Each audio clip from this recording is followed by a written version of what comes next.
style dinner has been provided by Park Place Market, always looking to support our local businesses, and it consists of some wonderful watermelon Twizzlers, cotton candy, and some s'mores. So thank you, Park Place Market, for being there and having just about anything you need when you run in.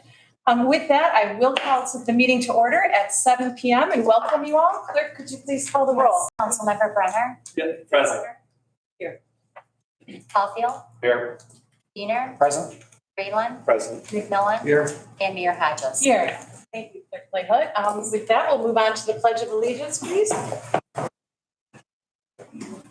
Pledge allegiance To the flag of the United States of America and to the republic for which it stands, one nation, under God, indivisible, with liberty and justice for all.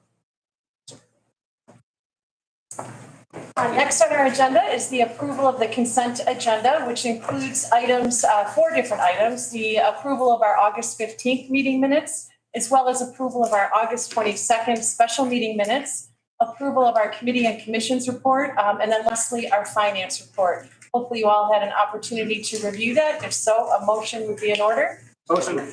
Motion by Wiener, second by, I'll second. I'll give it to Mr. Brenner. Thank you. Clerk, could you please call the roll? Yes, Councilmember Brenner. Yes. Gallagher. Yes. Caulfield. Yes. Diener. Yes. McMillan. Yes. McMillan. Yes. And Mayor Hodges. Yes, motion carries. Our consent agenda has been approved.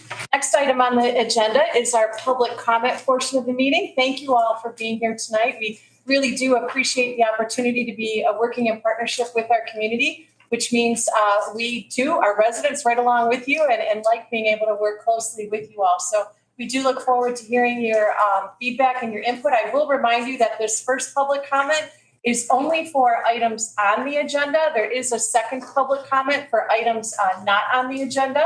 You will be given 3 minutes. That is only because we want to have a very professionally and efficiently run meeting. I think it protects you as well to have those guidelines and limits. So we do have a new clock here so that you are well aware of the time that is remaining for you. We do ask that you approach the podium and state your name as well as your street. And with that, we will begin. Is there anybody here who would like to be heard this evening? Yes, sir. Mr. Donnelly, if you could please approach the podium. Welcome.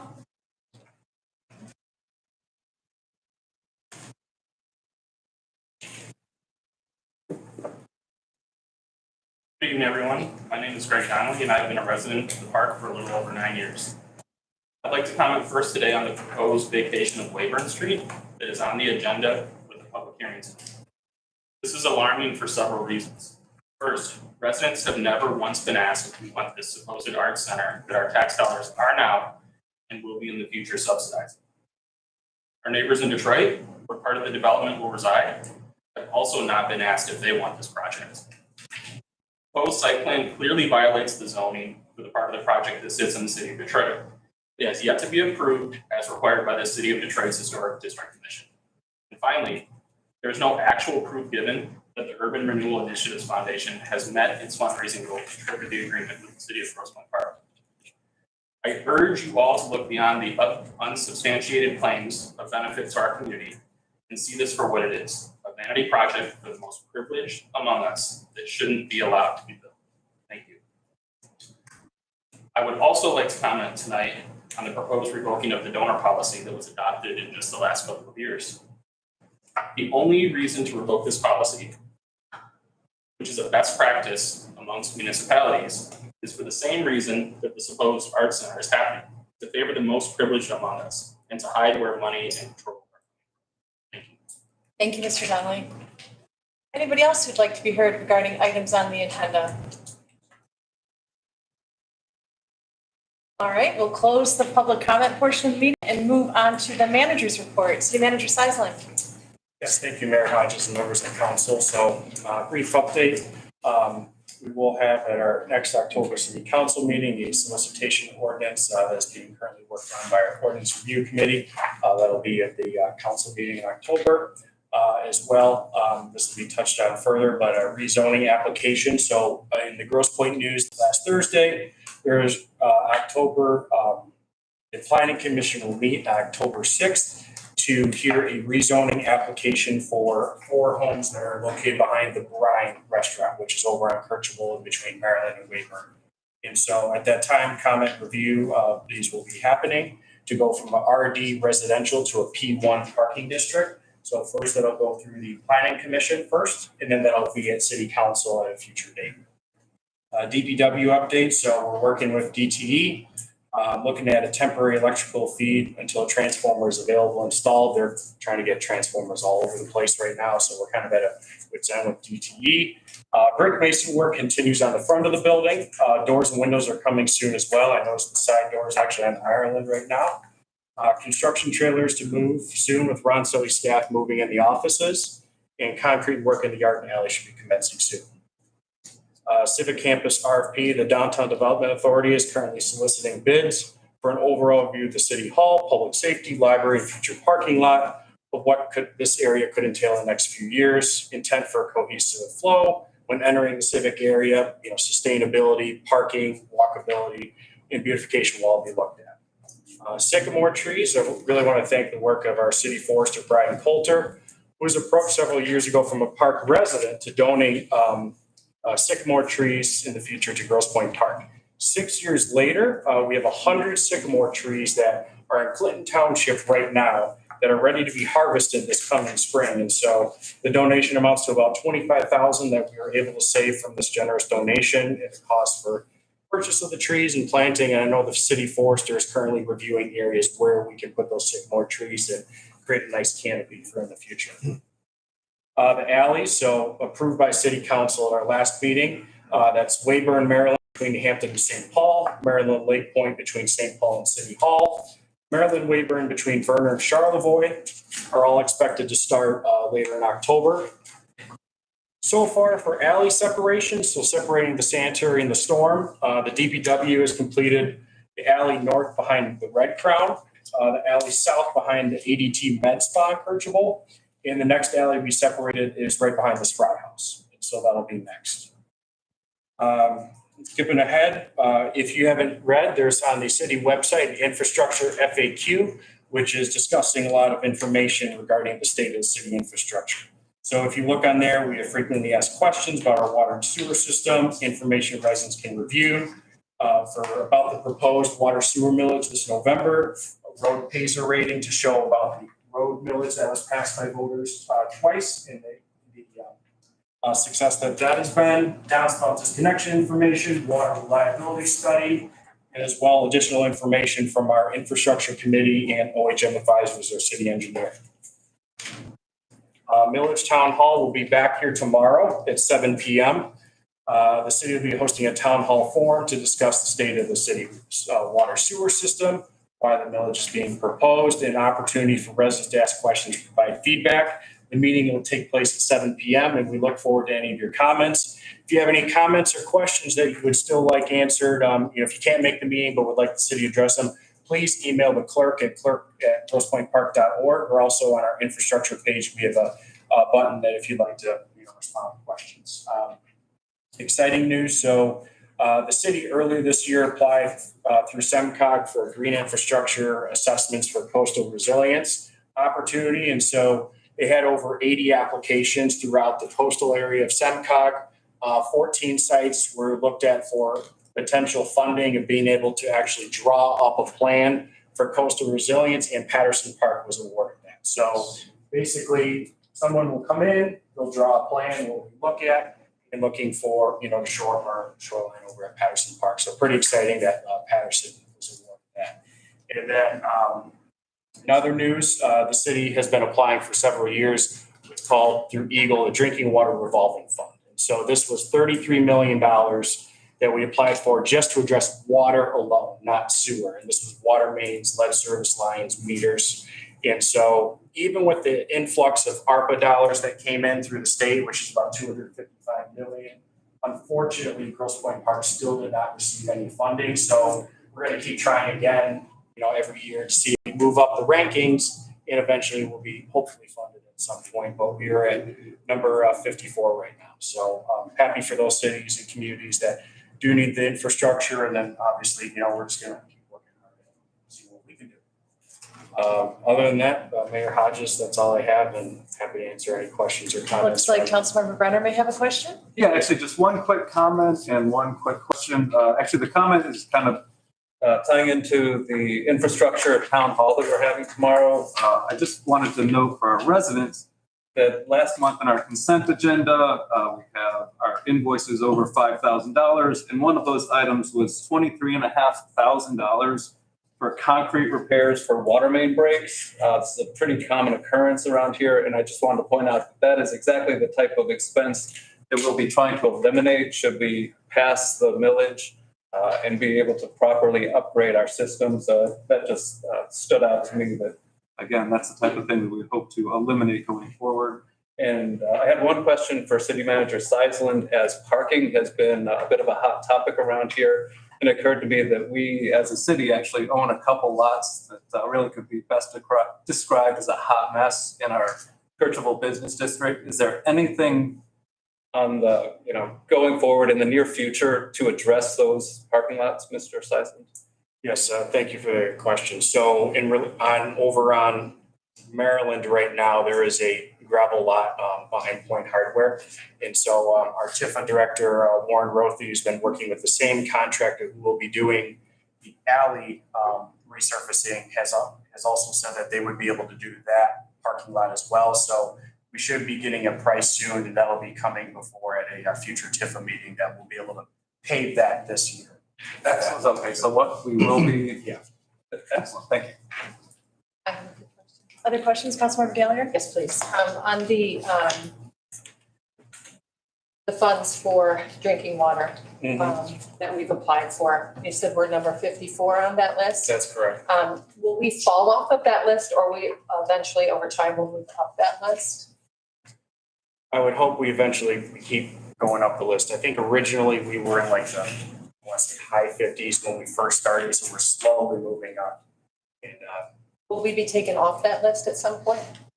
that would be a decision by council administration if we want to take off, but otherwise I don't foresee Eagle would take us off the list. So at some point it would be funded.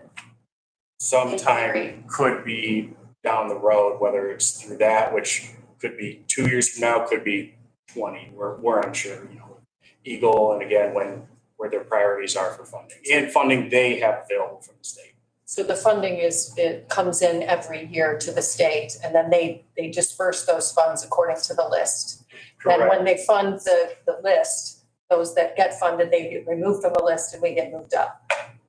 Is that how it works? That's correct, yes. Okay. So eventually the 33 million will come to us. Just at what point, we don't know. Not necessarily. Sometimes they'll actually just only fund a portion. So even though we asked for 33, maybe we only get approval for 5 or 10, but obviously we wanted to go big, in the case of our water infrastructure when we applied for this several years ago.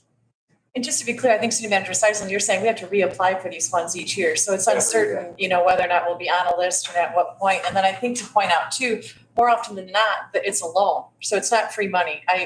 It's in a rare instance that it's actually a grant. It was very rare this year that through the American Rescue Plan, so there's so many dollars came into the state through the federal government that the state actually threw to a lot of communities, lead service lines and water main. It was just a grant, so there's no repayment. Unfortunately, that $255 million Grosse Pointe Park was not provided. Do you know who they gave the money to? A number of communities everywhere throughout the state. Right. So it's either a grant or a loan. I think it's a 1.8 loan, 1.8% loan. It's a low interest loan. There's a 20-year and a 30-year interest rate. I think 1.8. there's a 2. So we would have to fund that principal and interest. Okay. Anything for other questions? The only clarity I would say is that we have to also understand that is not a guarantee that these funds will be available to the state and to us in the future. It's not like they're there in perpetuity. No, but I think that they're there because of the lead line requirements provided. So through the next 20 years, they'll continue to fund that for those communities. If the state is requiring that we change our lead lines and they're creating a program to fund those for the communities that are required to make those changes, I think they would probably allocate those funds, continue to allocate those funds as the program exists and the requirements exist. Councilmember Compton, I think what you're saying is it could very well be an unfunded mandate, correct? It's not something you can budget for. It's if it comes, it's great news. But from a prudent standpoint, we need to plan for and assume that we'll have to find some way of paying for those improvements. And quite frankly, I mean, historically, Grosse Pointe Park tends not to be at the top of the list to receive state, federal funding. I mean, we're very fortunate here. We don't tend to need lots of assistance. So I think counting on those funds would be a bit foolhardy. Correct, thank you. Any other questions for our city manager?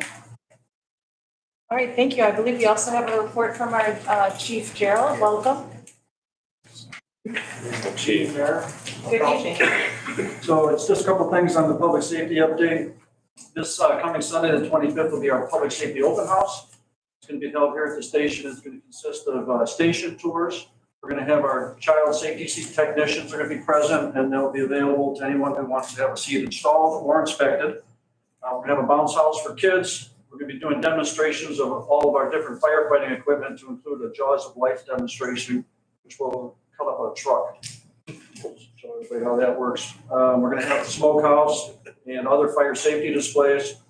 So please note, though, that Maryland will be closed from Hampton to the alley that goes over to the Department of Public Works, so we can have the entire street in front of the station available. The open house is open to everybody, not just park residents. Next, our first babysitting class was held on Saturday, September 17th at the Tompkins Center. We had 20 participants who learned CPR, first aid, and how to recognize household hazards. So that was a pretty good success. And finally, the Public Safety Foundation has officially launched. If you get a chance, you want to check out their website, you can go to gppublicsafetyfoundation.com. And with that, if anybody has any questions. Can council members go on bounce houses? Absolutely. All right. The silent waiver.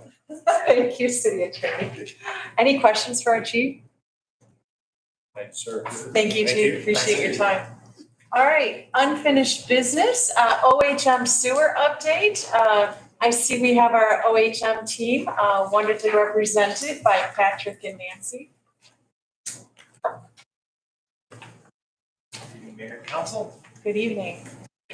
So included in the packet is our typical monthly update. Probably the items we want to highlight is this month to basically wrap up our work with Pipe Tech. The report was submitted last week. We had about $30,000 left in the contract.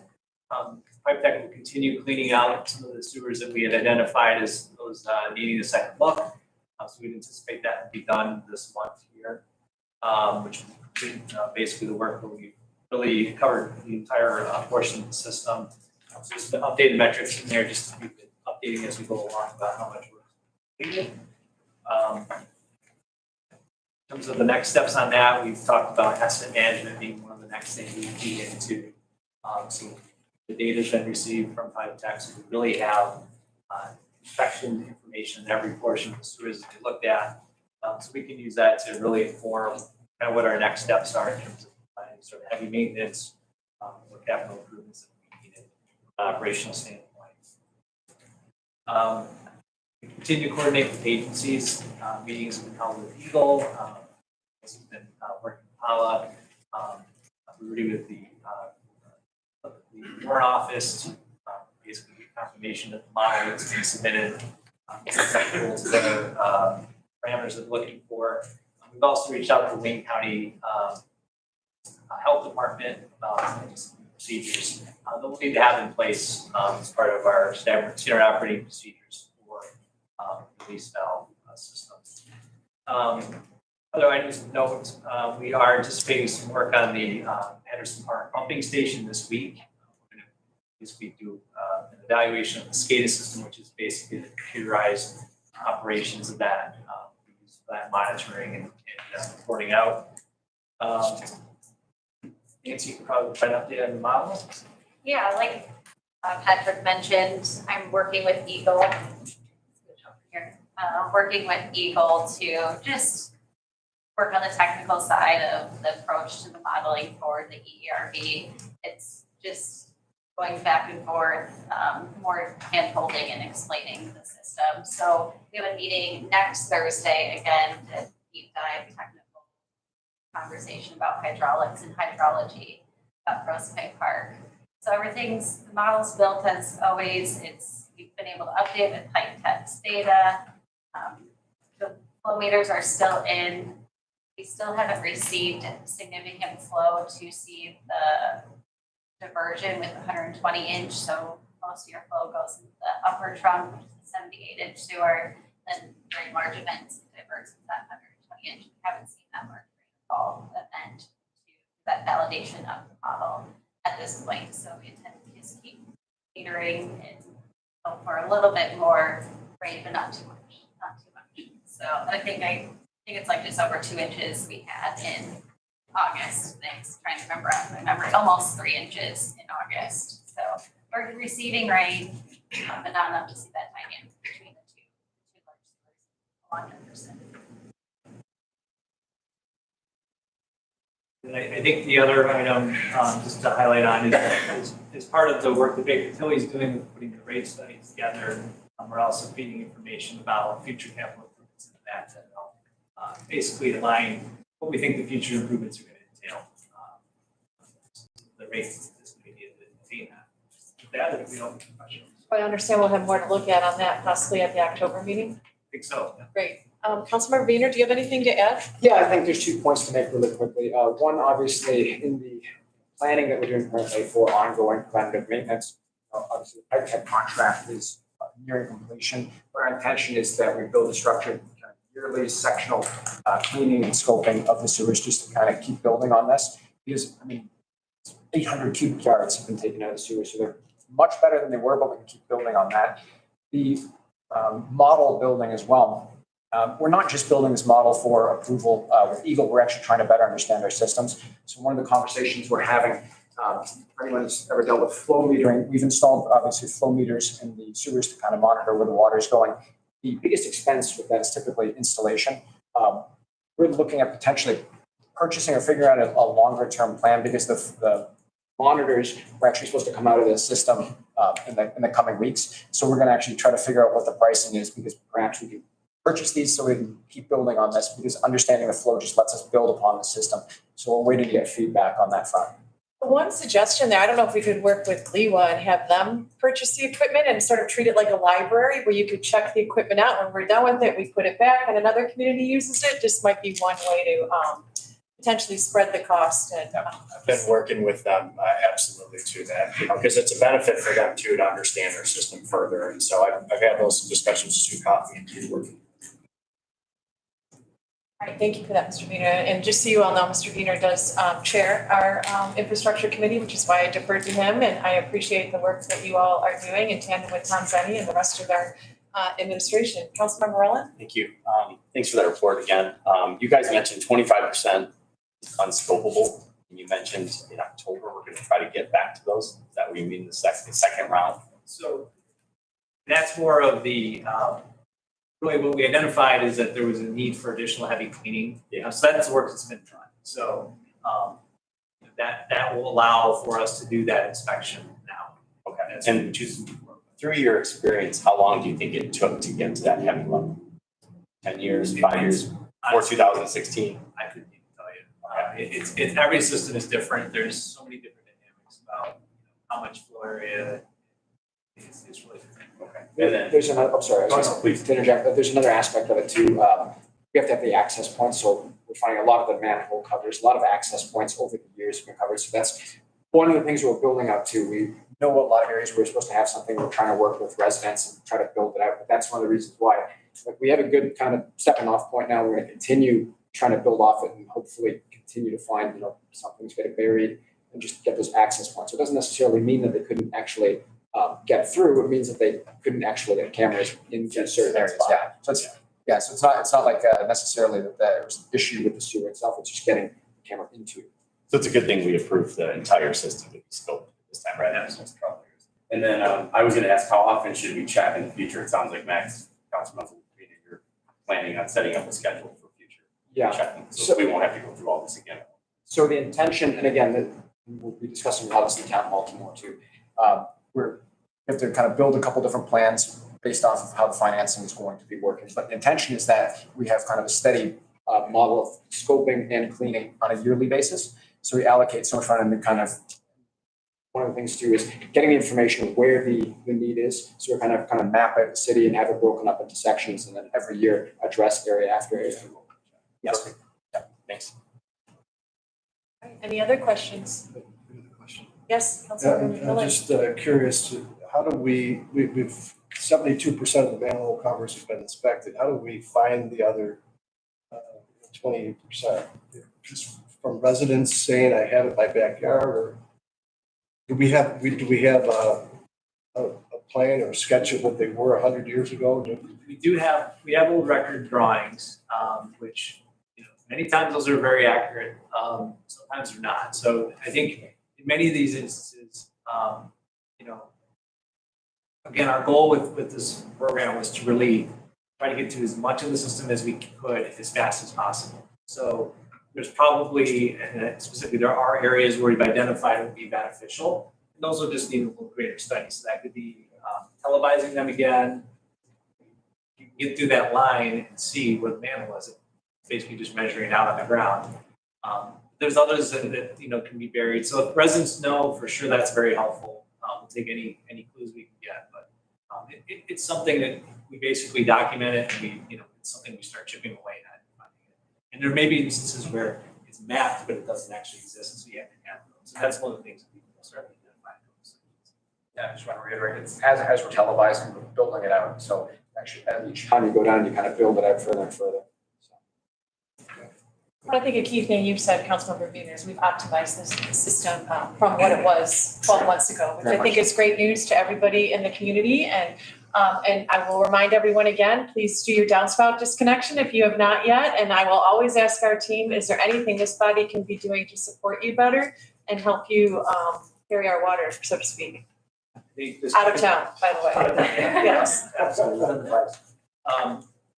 Keep the conversation going.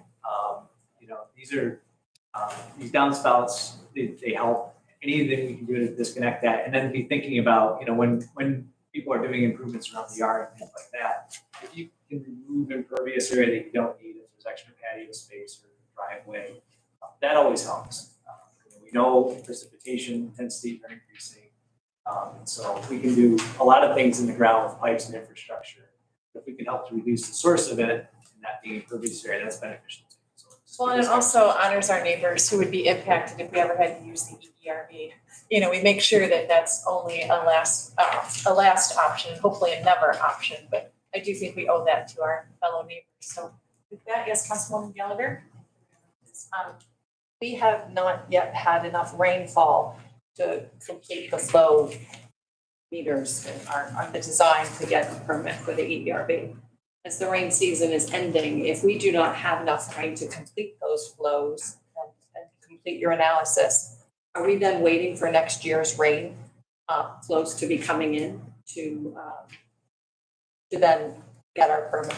I can take that, and then Patrick, if you want to, we've talked about this quite a bit, exactly that point. So we haven't had the rain that Eagle was hoping we would get, so that they could have in their model. So what we've done, we've taken 3 years of historical data and also talked to them of, would you give us a conditional, approval of this permit pending you still, down the road can get your information. And Eagle at that point said they'll work with us. So they're not going to hold that to the fire. You have to have X rain event in order for this to happen. So we're working with them right now. And, so that's not, sorry. No, I'm all done. So that sounds like we have their approval to, or we're getting close. We should have a permit then within the next 30 days, 60 days. You can't speak for Eagle's behalf on that. What we're trying to do is make it as easy for them as possible to move forward with it. So on one front, we're taking what water information we have and expanding the models and reworking the models to accommodate the information that we're getting. And one of the biggest things that we've done with Eagle, one of the things that's given us the most traction is the fact that we've been extraordinarily proactive across the board with our systems to show them how serious we are with working on it. So it's not just because coming into it initially, they sort of treated the EERV as, oh, you're just doing a one and done. No, with all of the work we've been doing with the downspout disconnection, the cleaning of the sewers, with the fact that we're proposing a village to have long-term infrastructure, water, sewer projects, we're basically trying to give every incentive for Eagle to move forward with this. But again, we can't speak on their behalf, but meetings have been promising, and we've basically, when they ask for A, B, and C, we've been going in there with A, B, C, D, and E just to stay on top of things. Well, I think another item on that list, Councilmember Wiener, is the gift from the Grosse Pointe Park Foundation,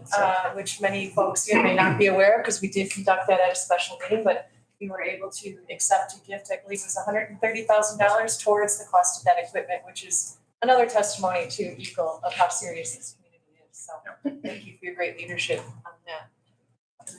Yes. Thank you. So just so that I'm clear, so we will be able to, we've had great meetings according to Councilmember Wiener over the months that we've been sitting here. We hear all of the positive meetings that we keep having, and we keep understanding that they're willing to work with us, and we keep understanding that we keep giving them all of the things that they're asking for and then some. I mean, at some point, the rubber has to hit the road, right? We cannot give them any more information, if I understand, any more information than we have already given them. So at what point do we move off of the position that we're at, which is? We've already started purchasing equipment for it. I mean, we are functioning with our goal is to have this in the ground working for the next rainy season. That's how we're operating. Again, we're doing everything we can to be compliant with Eagle on that front, but again, this isn't just theoretical anymore. This is one of the reasons we brought in, we purchased equipment. Now, again, for those of you who've been paying attention with it, we made it a point that the equipment, should there be some major issue, we're purchasing a sluice gate and a backflow preventer, which have a secondary use within the city. So there's not going to be a situation where we're stuck with a piece of equipment we can't use. But again, everything we're doing is moving forward with it. And the reality is this is, working with Eagle government regulation, but I can tell you right now, having worked with Eagle and then before them DEQ, this is a very good working relationship that we got with them. They're being about as agreeable as you can expect. And I mean, like I said, this is not normally kind of their wheelhouse to work with the municipality like they are with us. So again, I'm very confident with this. We're moving forward with it. We've given them everything we can. And if I had a paper in hand from them stamped and approved, I'd be running around town right now with it. But again, we're doing everything we can. Thank you. With that, I think it's time to move on. We're all good. I wish I could tell you can go home, but you can't. A couple more agenda items and I'll have you back up. Which takes us to the public hearing for the vacation of Wayburn. City Attorney Howlett, how would you like to proceed? Would you like to have discussion first or get a motion on the table or move into the public hearing? Move into the public hearing. I think we should open the public hearing and let the public speak. And then we can respond, or the council can respond and discuss. And then once the public hearing portion is concluded, the comment portion, then we can do the motion. Okay, so open the public hearing now. And all right, with that, we will open the public hearing to discuss the resolution to vacate a portion of Wayburn. I'll remind you again, you do have 3 minutes to speak. If you could please share your name and your street when you approach the podium, that would be great. You see the clock here. We're looking forward to hearing your input on this matter. And with that, I'll invite any of you here who would like to speak to please arise. What does that mean? What is the matter? I don't have a.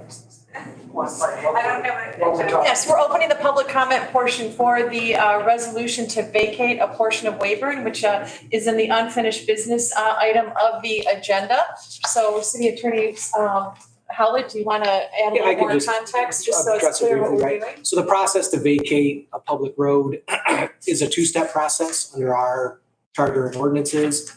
The resolution was introduced at the last meeting.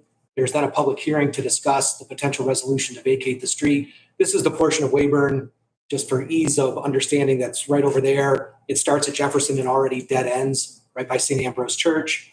And so the resolution that's going to be on the table is to vacate that and cease it as a public right of way, and have it just no longer be a public street. Like I said, right now it starts at Jefferson and dead ends anyway. I think it's primarily used for DPW access, and the DPW building is moving. It is related to the Scott Center development, but it was on the agenda last month. It's on the agenda now. And so the way the process works is, as a street vacation, we have a public hearing first, as opposed to just a motion or that the council votes on. So the public has an opportunity now to discuss it or ask questions or comment about it. If there are no public comments, then there'll be a motion to approve the resolution. Once the resolution is approved, then that portion, that small portion of Wayburn right over here will be vacated. I'm sorry, if you have a comment, if you could please come to the podium. Okay, great. Is there anybody with that would like to speak on this item? Yes, Mr. Fortuna, if you could please come to the podium. Can I go back and forth because it hasn't been clarified? Well, this is the public hearing comment portion, so it's your opportunity to share with us. I think you'll hear more during the discussion point. In the Yeah, next no, item. as a public hearing, if you have a question, we can try to. So you say vacating, you're tearing down houses? No, there's nothing there now. It's currently technically a public street.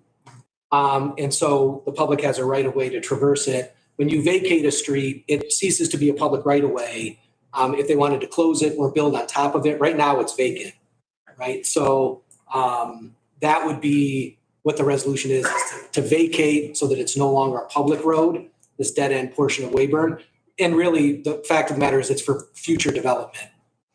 I'll limit my comments to the fact that I've also been hearing buzz about houses being bought and torn down, and that would concern me more than this. Nevertheless, closing a public road concerns me too. I don't like Detroit not being able to drive down St. Jean anymore. I'm not happy about more parking lots when they're telling us to get rid of impermeable surfaces, that we should be concerned about rainwater. So building more parking lots for a art center tax write-off for donors. I don't see how this benefits us too.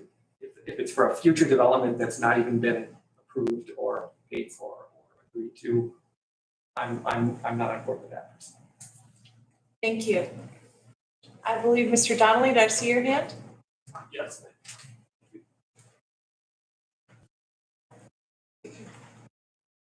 So I made my comments in the open public comment agenda item, but I'll restate them now as questions because I think it would be great, as Mr. Fortuna mentioned, that our questions were answered. So residents have never once been asked if we want this supposed art center that our tax dollars are now and will be in the future subsidizing. Why have we never been asked our opinion on this? I'm not sure that relates to the closing of Wayburn Street.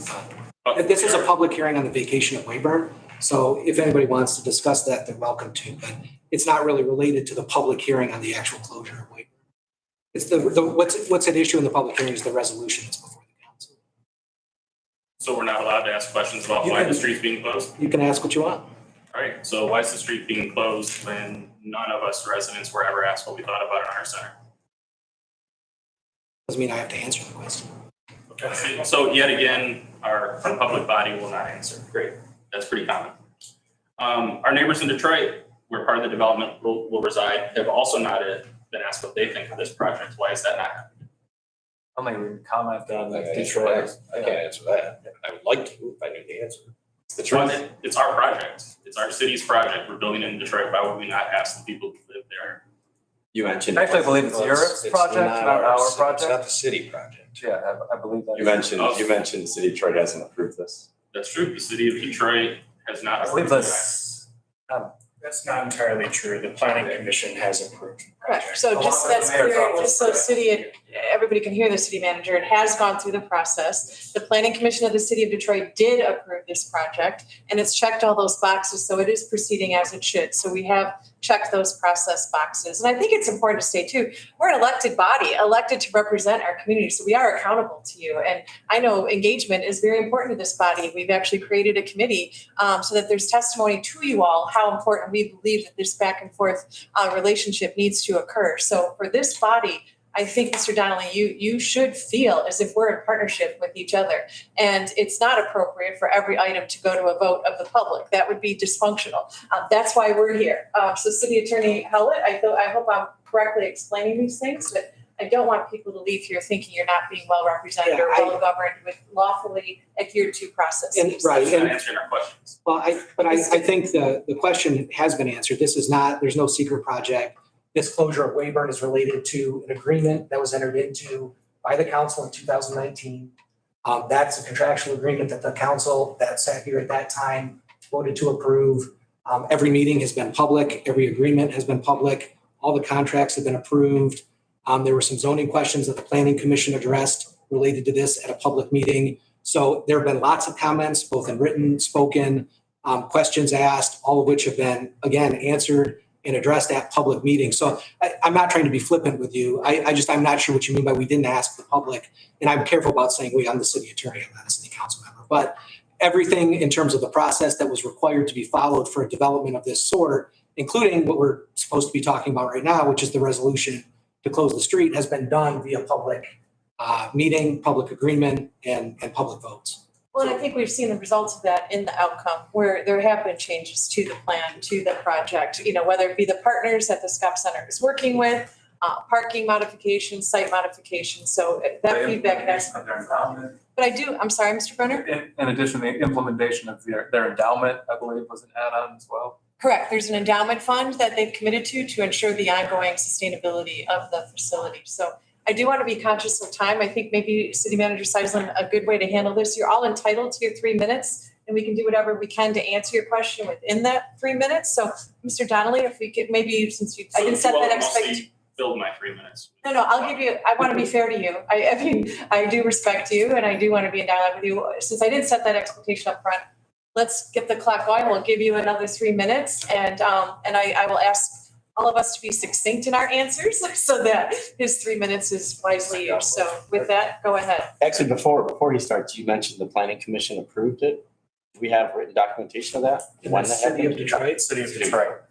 Planning commission did. Do we have written documentation of that or a date? Yeah, that was provided in a council packet. That might have actually been back in 2019 as well. Just signed off on it. But it was a public meeting of the Detroit Planning Commission. I heard differently. So my understanding is that the planning department in the city of Detroit, along with the mayor's office, approve it. However, the city's historic district commission and that portion of Alter and Jefferson is the historic district in the city of Detroit, precludes parking lots. And the site plan that has been shared publicly, unless this is changed and we just don't know and haven't been notified, includes a parking lot there. And so, that violates, what would be allowed in our neighboring city. I think it's a little unfortunate that we're trying to sort of separate the closure of a street from the project that it's for. But for this project, the street would never get closed. So it's appropriate to bring up the project. That's what I'm here to do. There has not been a thoughtful public process on this. And there are a lot of public dollars from Grosse Pointe Park that are supporting this project. So with that in mind, also I noticed in the council packet tonight that there is an assertion that the Urban Renewal Initiatives Foundation has met its fundraising goal to trigger the city of Grosse Pointe Park. Yet there's no proof given there. It's just a letter, from the Urban Renewal Initiative Foundation to the city saying we met our goal, we're ready. And I think the public deserves to see proof of that before such an important site right at the border with Detroit would just be given over. So thank you. Thank you, Mr. Donnelly. And in the spirit of truthful narratives and making sure there's factual information out there, in that case, you are satisfied that they've met that requirement, that they provide proof of that substantially raised dollar amount? I think it's conceivable that we'll ask for some additional confirmation before the actual transfer of the property. So that's what the 2019 agreement calls for, is when they meet their fundraising goal, is when the city transfers city-owned property to the URIF. And so before there's that kind of closing or transfer, we will make sure that we are assured that they've met their contractual obligations and are not in breach of contract by committing fraud and lying to us. So I believe that their letter assertion is enough and enough of a commitment to initiate the process before there's the transfer and the closing. We'll make sure that it's that the city is satisfied that they've told the truth. What was the goal? Which goal? The monetary goal, fundraising goal.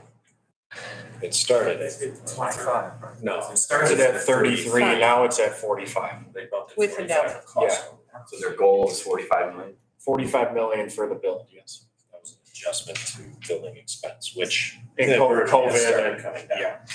So they bumped it, I think. Thank God. They did recognize. Why don't we save some of this discussion for when we get into the item, and we can address the Historic Designation Advisory Board at that time too, and just keep this Can I public. respond? So that was new information to share. Go ahead. So I think it would be important for the council to consider that there's nothing requiring you to vacate the street until you have that full proof, which you all just heard you do not. And so why would you not delay a vote on vacating the street? So you have the. Well, let me clarify, this is just a resolution to vacate. We are not turning over any property to them until we get. You're closing down a public street. This is the It's resolution. a dead end street that I don't think the public access is very much. Yeah, But it's it- not.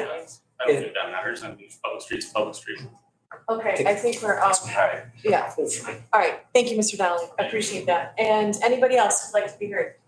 Please approach the podium, give us your name. Oh, sorry. You know, I just want to know exactly where it's at. Could you please state your name? Nicole Valeno. Oh, hi, Nicole. How are you? I go through a lot on Wayburn. I'll be back.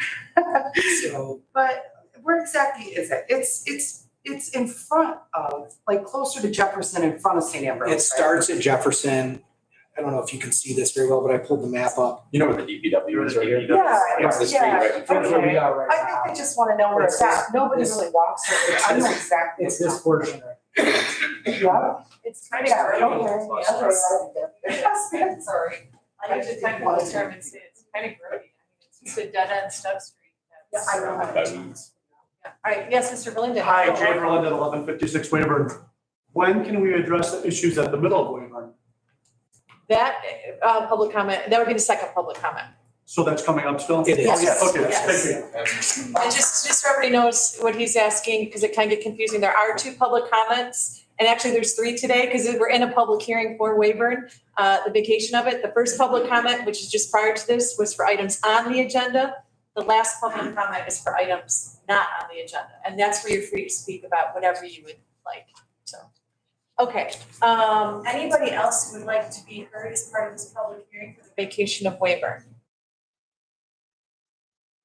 All right, great. We will close that public comment. Thank you very much for being here and for sharing your thoughts. Mr. Howlett, I believe now that moves us into the discussion. Would you like to get a motion on the table to start? Okay, with that, I would ask for a motion to adopt the resolution as presented to vacate the unused portion of Wayburn. Did I get that one? Yes, I hope so. And then we can move into discussion. Is there a motion? So moved. Moved by Beaner. Mr. McMillan, would you like to second? Seconded by Mr. McMillan. All right, so the motion's on the table. Is there discussion? Yes, Mr. Rella.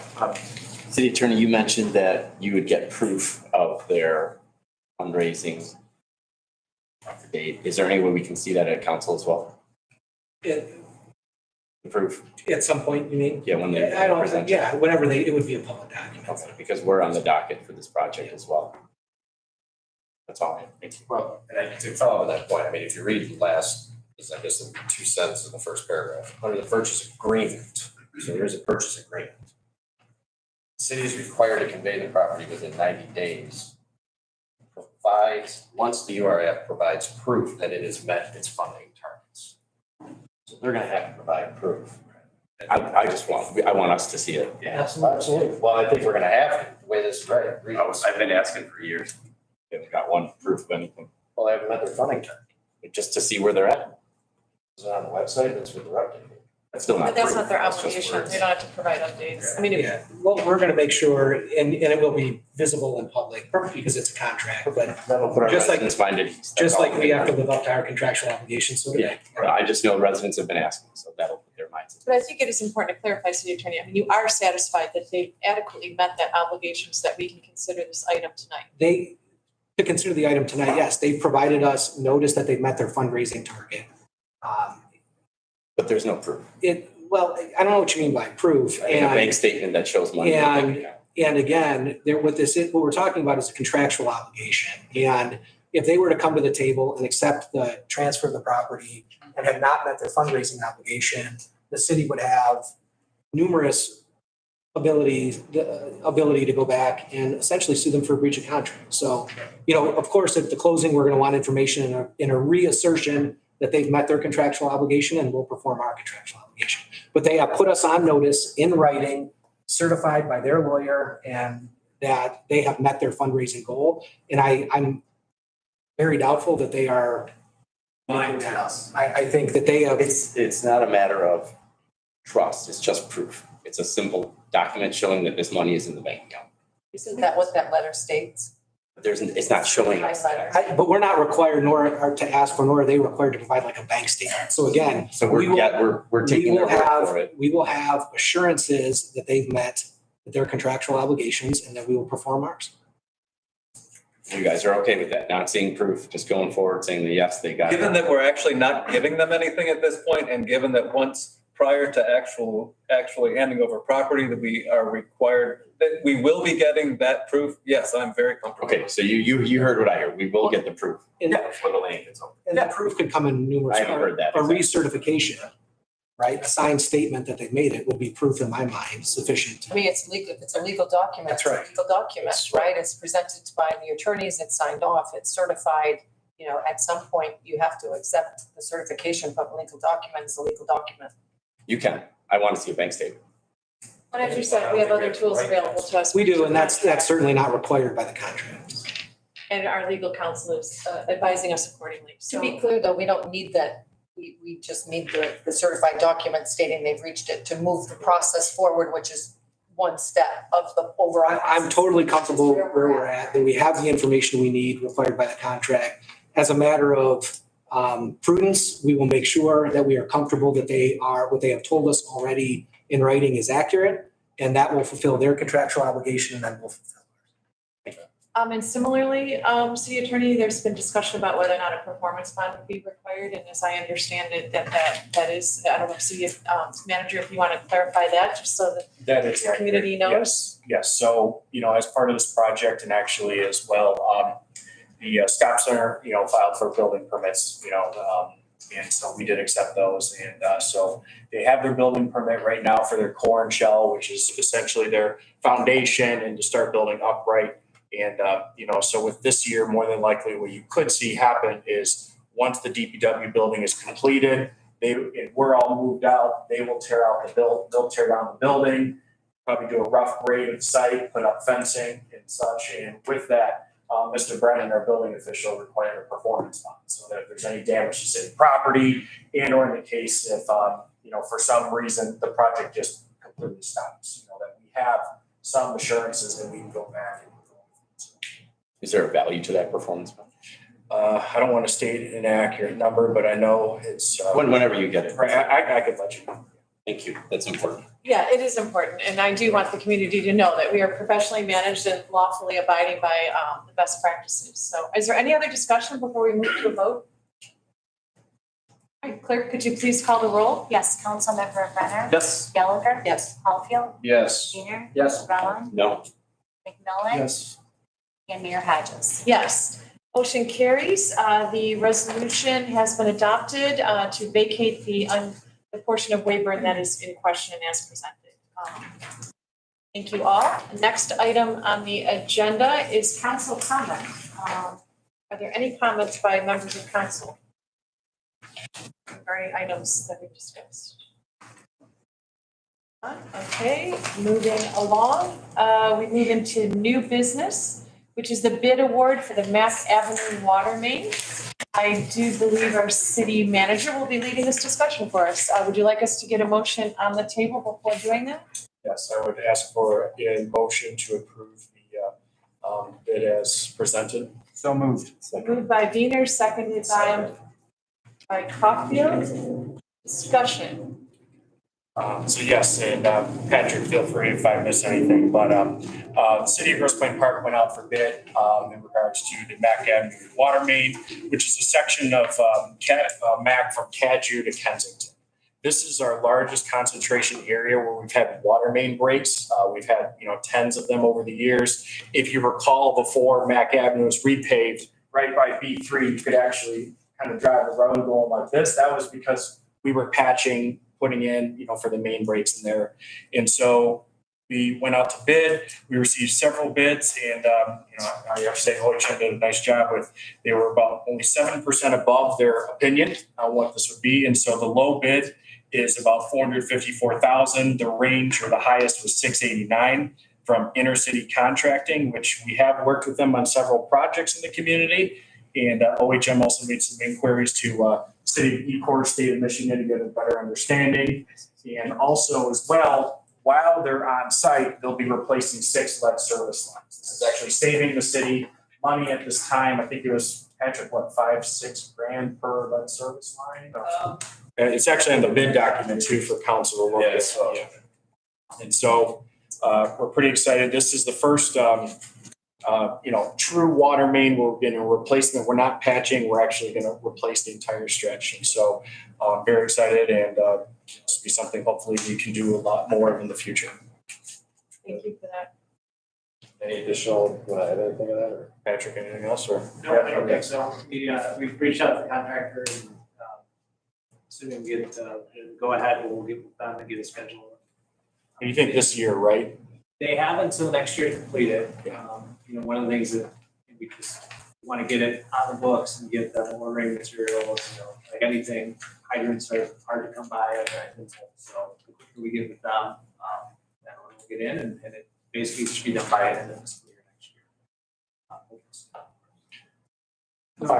Yeah, I just want to reiterate, so when we were going through all of our projects and we talked about this, this is the biggest, most pressing water issue that we identified. Obviously, water main breaks cost the city a tremendous amount of money. We've also pointed to the fact that, in terms of a lot of people talk about sustainability, this represents the biggest loss of water for the city. I mean, it's been water just going down the drain, basically. So again, this is a huge environmental impact as well. And then one of our goals was to try to co-opt and if we're going to dig, we're going to try to cover multiple things at once. And so when we replace water mains, this gives us an opportunity to also address lead service lines in that area as well. Now, this stretch, because it's again a long map, doesn't have quite as many lead service lines, but it's going to be indicative of what we'd like to address further on. Now, the one thing we do have to mention, we're drawing from the Water Sewer General Fund. One of the reasons we're talking about this, yes. Now, again, this was a pressing issue. We felt the need to do this, but again, one of our goals here is also to figure out what we're going to be doing. This is what we're having at town hall tomorrow. Obviously, there's a millage proposal on the ballot. These are the types of projects that we need to be doing. I don't want to speak out of turn, but I think this is the first major full water main rebuild in 37 years. Yeah, since 1985. So this is the sort of thing that we should be doing. So it's, again, proactive. This is upgrading. It's going to give us better service along that way. And in the long run, it saves us money because we're not sitting there throwing resources at patching things along. So, and I'm very excited about this project. this is the main, we talked about it. Yes, Committee. yes. This is the worst of the worst. It's the worst rains in the last. Yeah. 6 months. Yeah, this is the worst of the worst. All right, are we ready to call the question? I have one more. Yes. Sorry. Just as far as finances go, if the millage doesn't pass, how do we? So we have money in the water sewer fund. So right now we have money in the kitty to pay for this. For this But the project. issue for this project, yes, unfortunately, the rule of thumb is the water sewer fund really is only putting in about 100,000 a year at most with the current, water bills. So obviously we aren't really in a position to be working on bigger projects like this. That's why, again, we're going for the millage. If the millage doesn't proceed, and this is, we're looking at other options in parallel, but again, this is, we'll be talking about this tomorrow. My view, millage is the most efficient way to start addressing this. But the point being, water sewer projects need to be getting done. I wish we're going to be a lot more proactive going forward. Let's put it that way. That's a new direction. Well, and just to be clear, this project's not dependent on the village. No, this It's is forget about no. it. We are- Never commit projects that are unfunded, which would be unfunded until we knew we had a village. I'm sorry, Mayor. No, I was just gonna say, but it's important to note, I don't wanna call this a small project, this project needs to be done, it is taking more than 1/3 of our current water sewer budget, and it's a very big scheme of things, small repair. Yes. Yes, go ahead. Did you have something? I actually wrote down, Max, what you said. This is the biggest, most pressing water main issue we have in the park. So was it the Presently. biggest or it's the smallest? Significant. All of the water mains need to be addressed throughout the park. This is the, and you can talk to DPW, this is the epicenter for most breakages. Again, unfortunately, the water main system throughout the city is antiquated. It's all at or exceeding its functional life. But again, there's some areas, for whatever reason, MAC has always been an epicenter of breaks. So again, this is identified. Everybody with the DPW says this is what we want to address first. And again, added benefits to us. We're going to save water. We're going to save other resources. So hopefully. Well, it sounds like it's a very strategic decision. It's the highest impact. We check a lot of boxes by pursuing this project. If we have the money on hand. Correct. Yes, So this water one, sewer, Okay. All right, so there's a motion on the table to approve the selection of intercity contracting to complete the Mack Avenue Water Main Replacement Project at a cost not to exceed $454,473.91. Motion's been made by Councilmember Wiener and seconded by Caulfield. Are we ready to call the roll? All right, with that, clerk, please. Councilmember Brenner? Yes. Gallagher? Yes. Caulfield? Yes. Wiener? Yes. Mellon? Yes. McMillan? Yes. And Mayor Hodges. Yes, motion carries. We have an approved contractor. Thank you to Patrick and Nancy. I think you can go home now. But thank you for being here with us tonight. Next item on the agenda is the cost recovery ordinance number 233. I believe we have our Assistant City Manager, Warren Rothie, to lead us through this. Welcome, Warren. Good evening, Madam Mayor, members of the City Council. For you this evening is an ordinance that's been in the works for a few months now. It was first mentioned at the council meeting, it may have been my first council meeting back in April.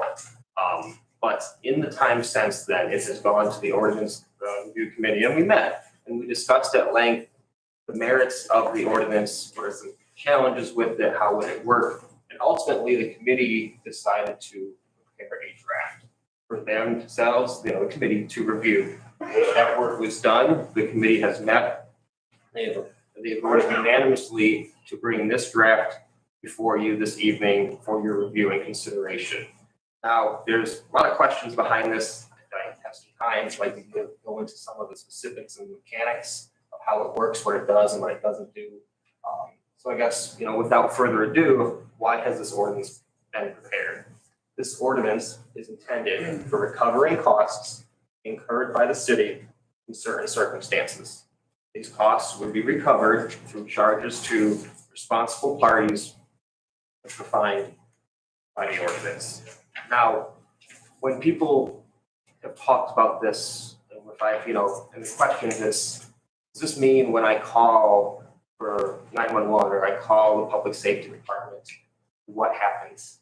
And that's where we spent a lot of time getting this language to address things like that. So the ordinance uses the term that is emergency response event. That term is defined to be one of 11 specific situations, or in other words, certain ways that the public safety department is responding to that situation. So if a situation is not listed and not included in the definition of an emergency response event, cost recovery charges can never be sought.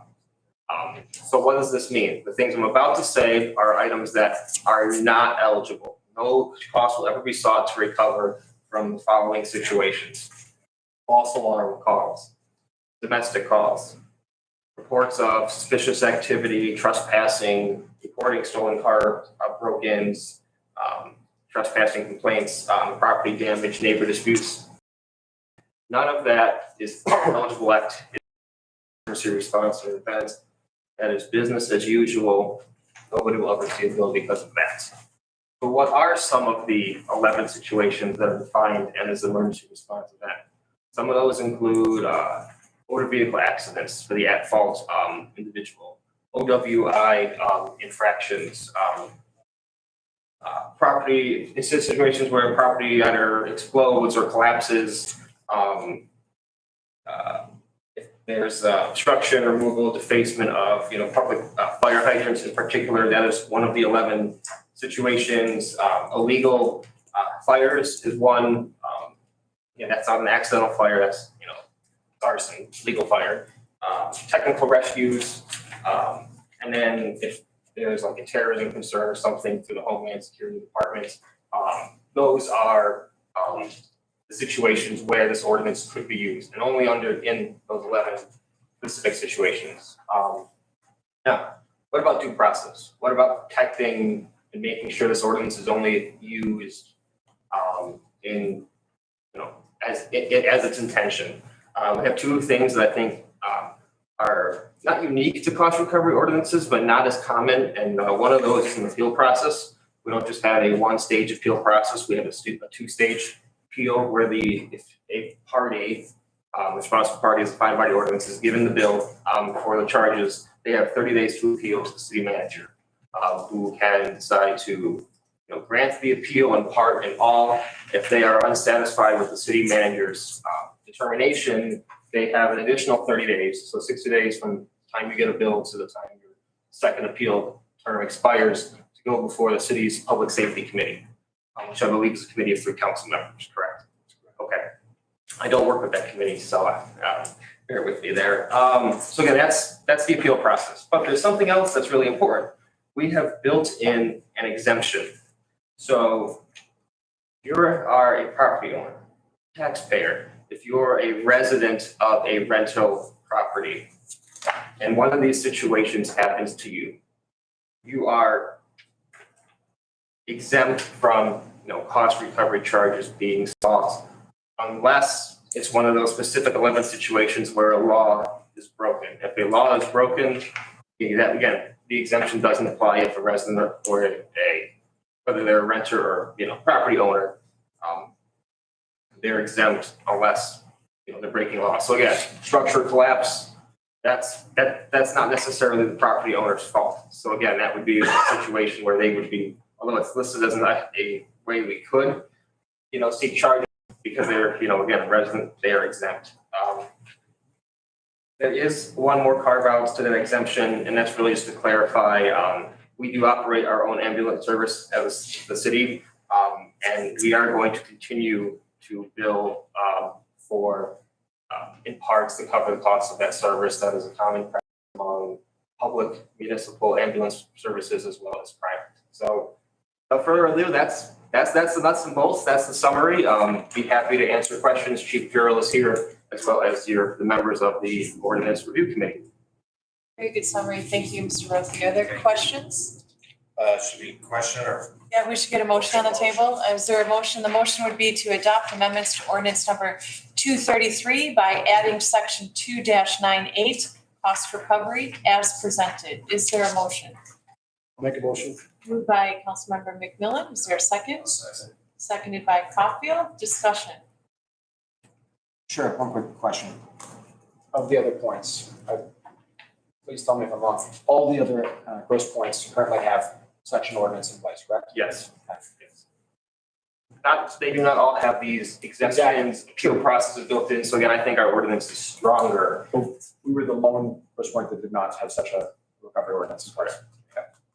I'm sorry, Mayor Pro Tem Caulfield, I should have gone to you first since you're the chair of the committee. So. I mean, I'll just say this isn't just a gross point regional. I mean, this is a regional state law. As the cost of our public safety increases, it's a cost recovery. So we're slow to adopt. We're a late adopter. We are very. Other questions or comments? All right, well, thank you so much to all of you who've worked so hard on this. Certainly appreciate it. Clerk, can you please call the roll? Councilmember Brenner? Yes. Gallagher? Yes. Caulfield? Yes. Shaner? Yes. Allen? Yes. McNoy? Yes. And Mayor Hodges. Yes, thank you, Clerk Blayhut. We now have a cost recovery ordinance number 233. Next on the agenda is Planning Commission appointments. I would ask, well, I guess I'll give a little bit of background and then ask for a motion. Our goal, of course, is to build a team that's in alignment with our top priorities, and those top priorities include a thriving community that's the result of good governance, and that governance is underpinned by our new master plan and other guiding documents that are in existence, and certainly by working in collaboration with our stakeholders. The individuals council that I bring before you this evening are highly qualified and will lead us to the fruition of that goal. I would like to thank Mayor Pro Tem Caulfield for his assistance in moving forward with this. I certainly don't ever want to be in an echo chamber or not have some healthy tension in the decision-making process. And there were many applicants, and Mayor Pro Tem Caulfield was very helpful in working through that. We do have two new 3-year terms. Those terms will be expiring in 2025, and those are the candidates I'm bringing before you this evening. There's also a third position. There's an incomplete position that's a result of a recent resignation. Chairperson Michelle Lindsay would certainly like to thank her for her leadership, but because that resignation came in very recent days, we wanted to give the community an opportunity to apply for that position. So we will hold off until the October meeting to formally present that appointment for your consideration. For this evening, I would like to present to you the two candidates for the two open positions, the two new 3-year terms.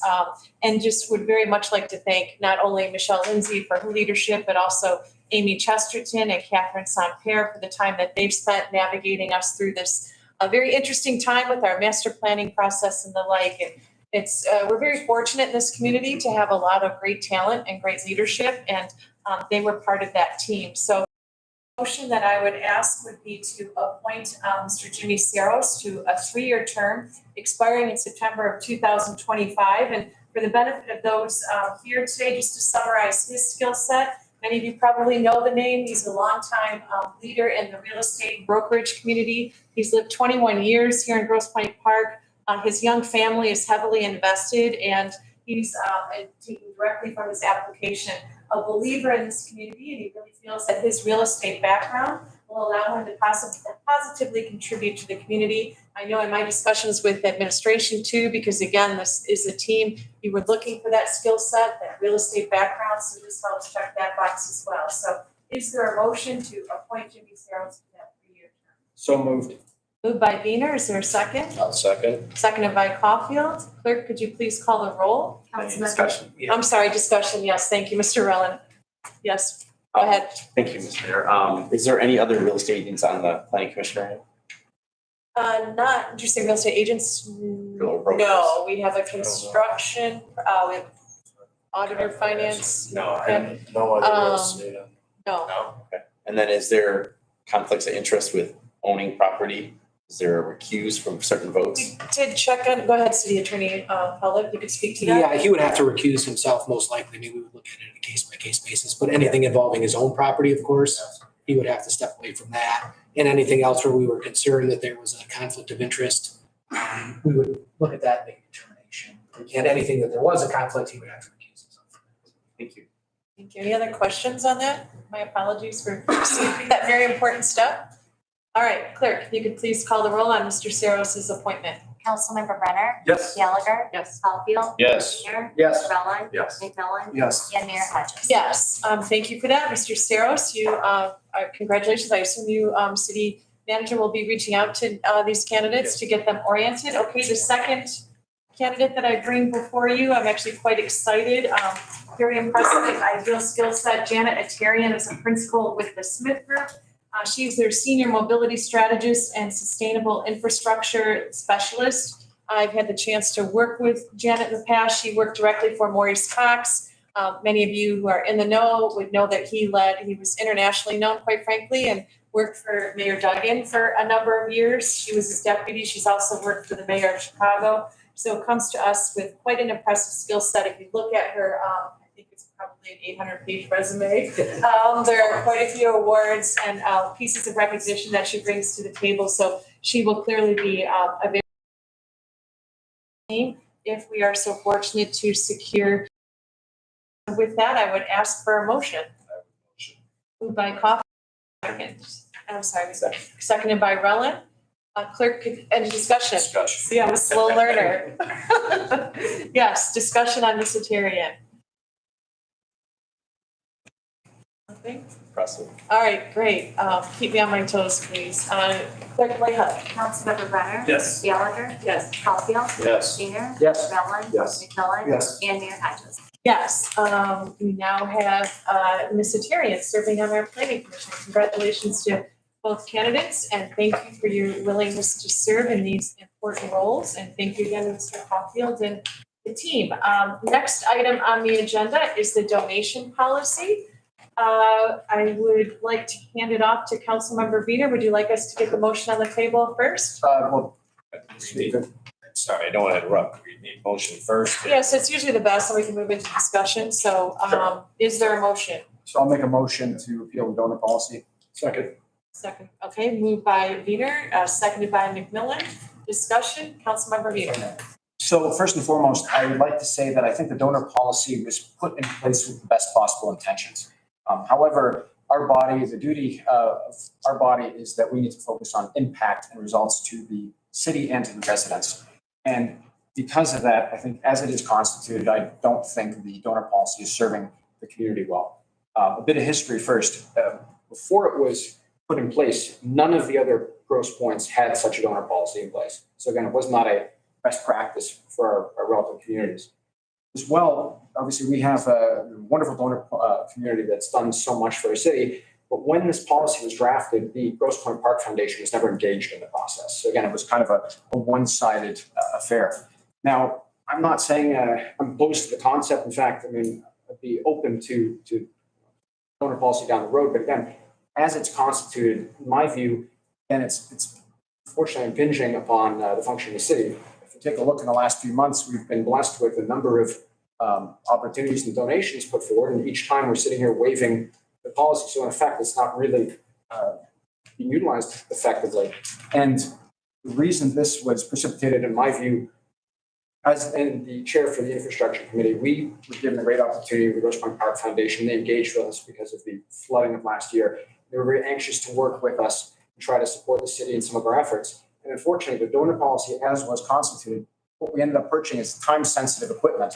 And unfortunately, donor policy did encumber us to actually order as quickly as we would have. So that's a direct impact on how it's affecting the residents.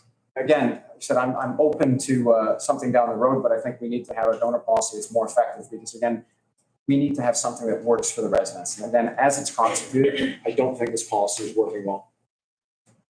Yes, Mr. Caulfield? I mean, I agree with a lot of what you're saying, Max. I guess my thing,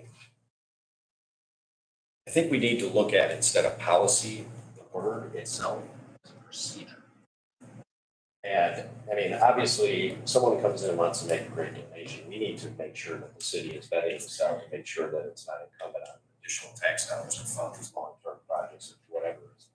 But out there talking. I would just ask that there's a procedure that is followed more so and puts the onus on the city to vet these things out, instead of what the current policy that I understand puts the onus on the donor. So I would just say, I think a procedure is good. I mean, to that end as well, I mean, I think it's worth noting, we do have some protections in place already. I mean, we have administrative and legal review. We also have an ethics review board that's in place that basically can pick up the slack on this. But like I said, I mean, functionally right now, and speaking for myself, I've already seen directly how it's adversely impacted the support of the community. Other discussion? Yes, Mr. Rowland? Just a few points. So I think the vetting process is really smart. I think we need to have that. And I think that's what the donor policy intended, that someone can't just give us something, we need to vet it. Whether or not we filled out that form as a city or the donor did, I don't think that was encumbering anything. That is proven to burn us in the past where we take donation and then the cost of maintaining and all that has been up. And then just to reiterate the vote from last year, Mayor Hodges, you voted yes for this, correct? Yes. And then City Manager Sizen, you supported it as well. You were looking forward to this policy. Okay, that's all I'm saying. I'm saying I think we should have a new policy before we rescind the old one. And I do agree if it's encumbering something, then yes, we need to address it. It was the first run. I say we make it better and keep it, but the intention was to make sure we don't get burned by getting something. And like Mayor Pro Tem mentioned, the process is so important. And as we know, our city does not have a lot of good processes, so this is one that we need to work on.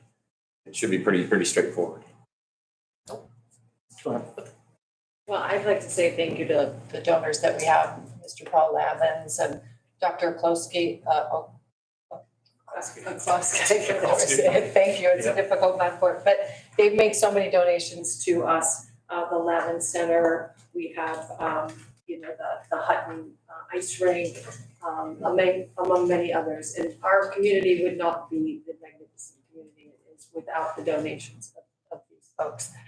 What I think is important is a vetting process, and those donations that come through can be vetted through the appropriate committees, right? So through the donation that we have for the sewer water for the EERV that came through, it was vetted through the committees that are on hand. The Parks and Rec would vet those donations that would come through to support that. The Public Safety Committee vetted the donation for our anonymous donation to support that. So we do have a process in place that enables us to understand what the money, where the money's coming from, unless it's anonymous, and then how it's going to be used and implemented. And we would and should look to those committees to vet that money's coming in and it's used appropriately or needed and it is in a way that benefits the city. So I think we do have that process in place.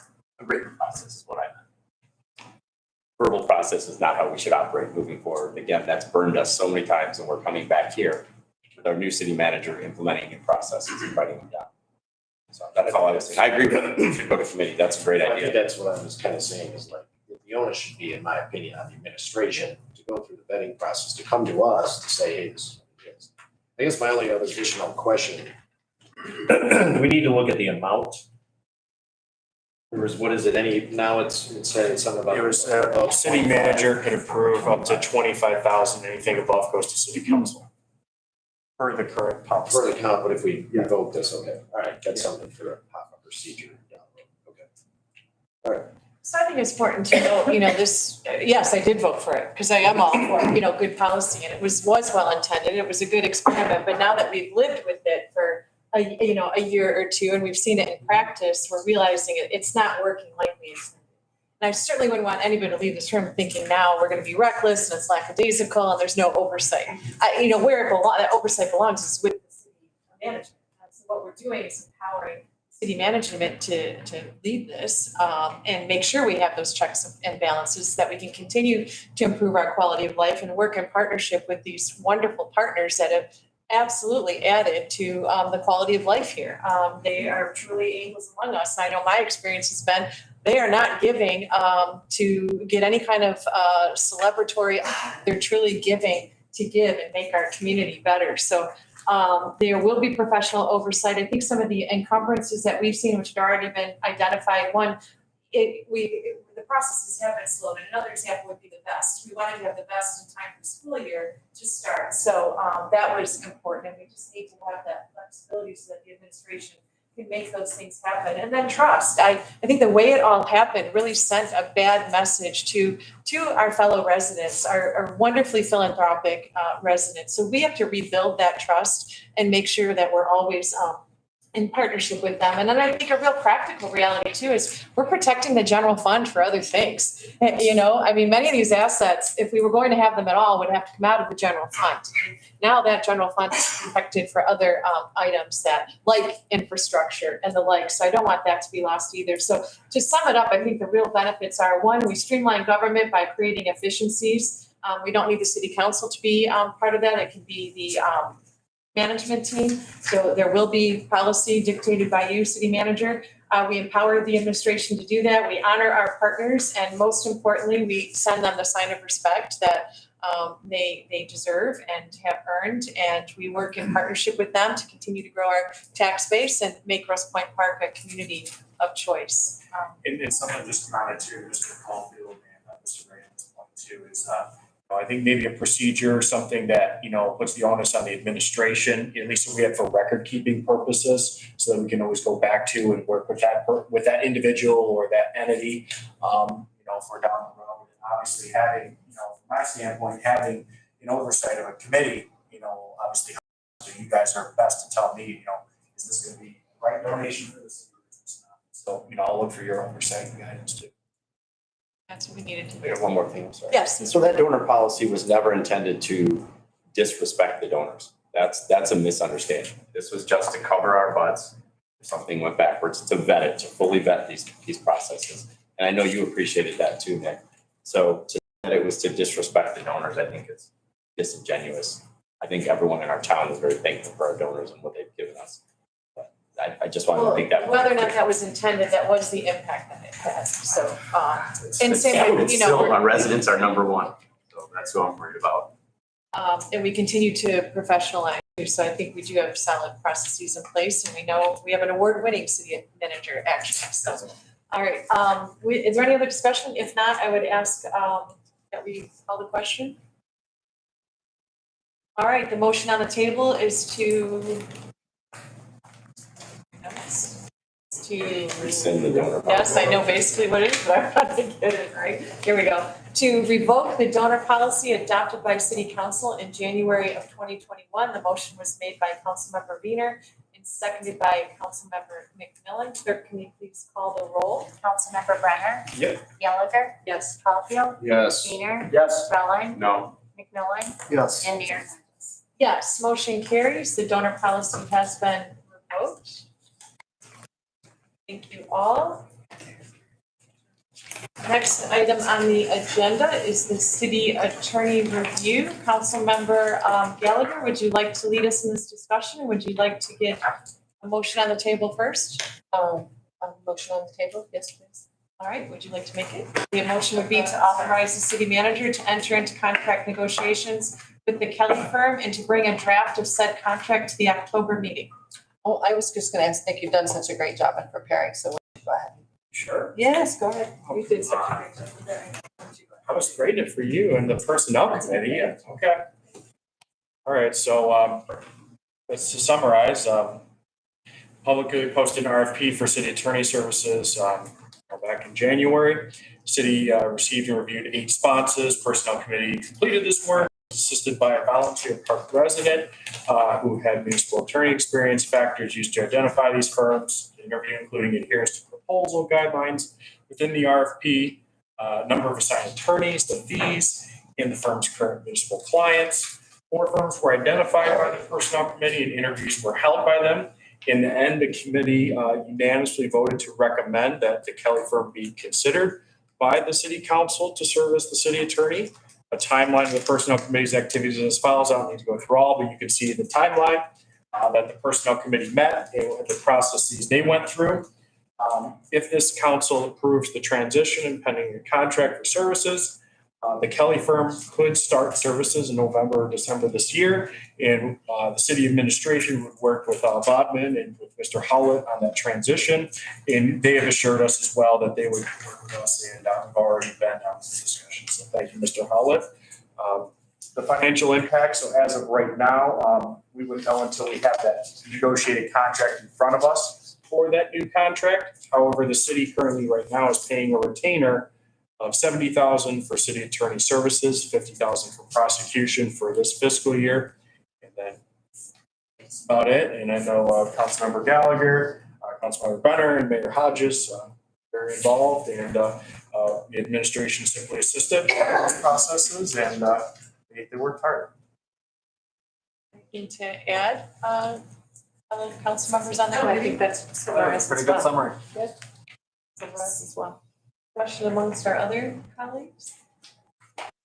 Thanks for thorough review. Much appreciated.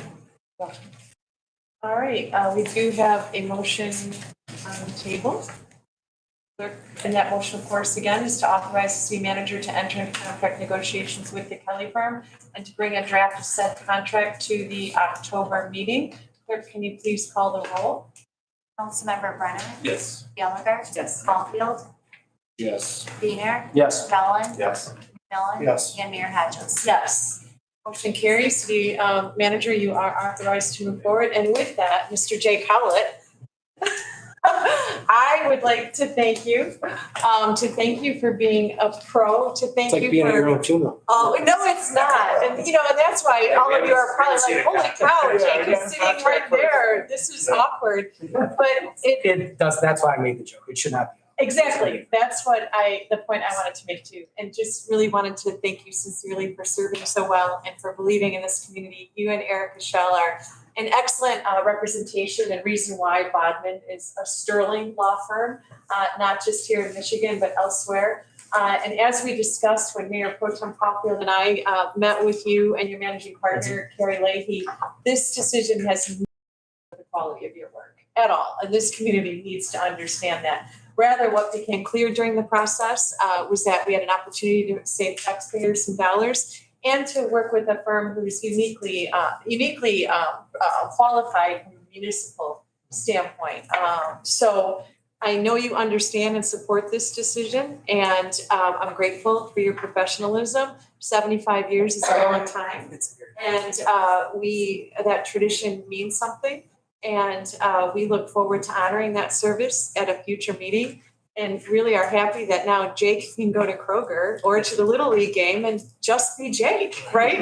Maybe, assuming we still have to get through. Well, as still the city attorney, I'd say wait until you see the contract first. But Exactly. I appreciate that very much. There'll be more opportunity to for me to speak, I think, on it, but I think the committee did a great job. I know they did put a lot of work into it, and this body's job is to make the best decision they can for the residents, and I think that's what they did.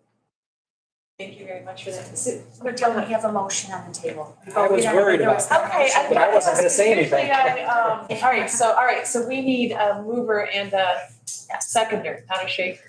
All right, moved by Gallagher, seconded by McMillan. Any final discussion? All right, clerk, thank you. Please call the roll. Call the roll again. Yes. Okay. Oh, well, Council. okay, so we don't need to redo it? I think we're okay. Okay, all right, good. Okay, I'll waive any claim that it was in that's right. Okay, that brings us to council comment under new business. Are there any comments from my colleagues? Yes. City Manager Seisler already mentioned this, but I'd like to reiterate again. We are having a infrastructure and millage town hall at 7 p.m. tomorrow in the council chambers. Again, we're trying to make every effort to engage and listen to your questions. As many of you have seen, there's FAQ on the infrastructure website where we try to address questions that were put out there. Again, anyone who cannot attend, please feel free to email either members of council or the city clerk. And again, we're going to do our very best to answer questions. We'll see how this goes tomorrow. And again, we're more than happy to, again, have as much engagement as possible to keep people appraised of what we're doing and what the impacts are going to be. It'll be live streamed as well. Yes, it's going to be recorded and live streamed. Anything else? Yes, Mr. Rowland. Thanks. This has to do with the buzz around the housing demolition that I know a lot of people are talking about. First and foremost, we should all know that parking lots do not generate tax revenue. Houses and commercial buildings do. Parking lots do not house families that attend our schools, which with our declining enrollment is something we need to take care of.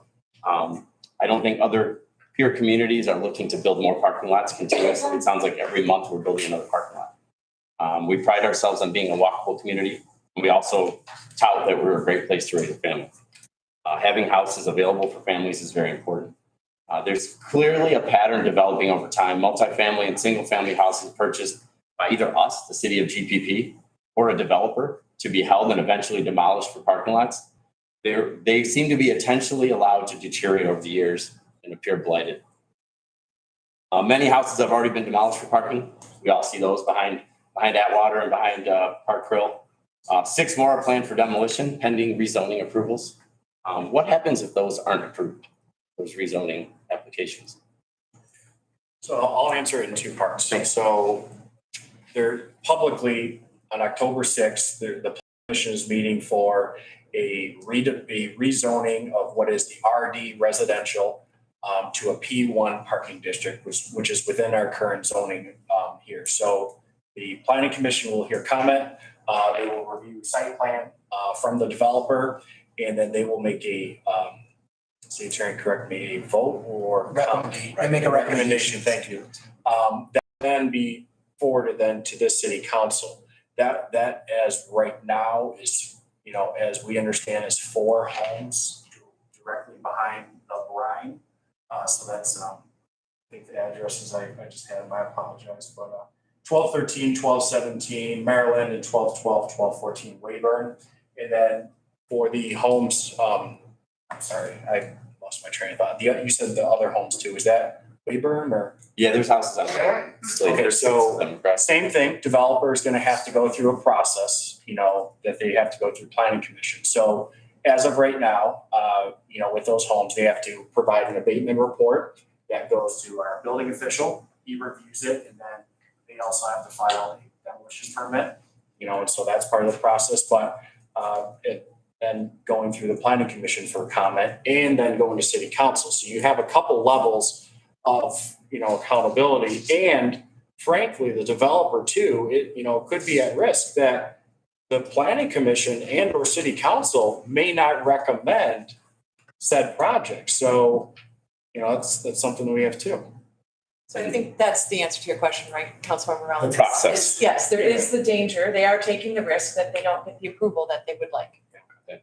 And then if it comes back to council, are you guys all okay with demo? Mr. Brenner? It's not on the agenda. There is a process in the planning commission, and then it'll come back to council. I just a little bit careful of jumping the gun. I'm just asking for discussion to see how we feel about houses being built. This is pretty important. This is probably one of the most important things we're talking about and wasn't on the agenda. Thank you. Yeah, no,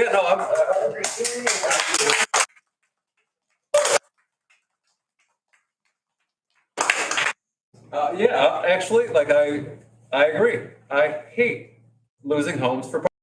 I think we all hate losing homes for parking. I think when we hear it, we have kind of a visceral response. I hate it. But what I don't hate and what I actually really love is the newfound vitality of our Kirchable Business District. And as someone who has lived here for 40 plus years, I can say it has never been like this. I hate the parking. I love the businesses that are being put there that basically necessitate the parking. I love being able to go to Bryan, or I will look forward to going to Bryan. I love bringing my kids to Coriander. I like all of that. And as much as we like to say that we look to be a walkable, bikeable community, I have 3 kids. And if I want to take them to dinner at Parkville, I don't have 3 hours to walk back and forth. I got to take my car. My father, who still lives in the neighborhood, is in his upper 70s. Thankfully, he's in good health. But chances are he is not going to walk from his home to go out to dinner, go to Coriander to patronize our businesses. I see it very much as very evil. I wish that the developers involved would be more forthright with their plans. I think they could do a much better job of community engagement. I think that would benefit both them and us as a community. So I'm not willing at this point, without further discussion on, we're not just building parking, we're building necessitated by business development. Taking away houses too. Yeah, we're taking away houses. I don't like it a bit, but I see it as a necessary evil, and I don't see a way around it. When we switched our voting, and I know this is a little bit off topic, from defer to the park, there was an uproar because, oh my God, how are people going to get there? I feel it's similar. Like we like to call ourselves walkable. We're not that walkable because we're a big enough city that you just can't walk everywhere. Bottom line is we drive cars. We need a place to put them when we go to patronize these businesses. So, I don't like it, but. Have you ever had trouble parking? Oh, yeah. Really? Have you been on Kirchville Friday at 8:30 at night? It's empty. Everything on Kirchville's closed at 9 o'clock. Parking, the street is empty. But when do we need parking? 5% of the time? That's what and I'm not aiming this at you. I'm sorry. I don't mean. No, that's fine. No, it's cool. But I'm just saying parking for 5 minutes of a day or 2 hours of one day does not constitute takeaway homes. We have other parking lots that are unused. There's the Beaumont building, which we should invest in that first to see if we can somehow get that. And we had a parking study. A parking study that dictated we didn't need it. Yeah, a parking study that was done in the middle of a pandemic when people weren't even allowed to patronize these businesses that said, if my recollection is correct, that at this time, it doesn't seem that we need parking. But look, and at that time, there was not a Bryan, there was not a Coriander. So that is the whole point. And also what I do like, in addition to this, is the fact that we are taking buildings that have largely traditionally been blighted or liquor stores and turning them into viable, nice businesses. Again, sadly, they require parking, but again, I like what is going on in our business district.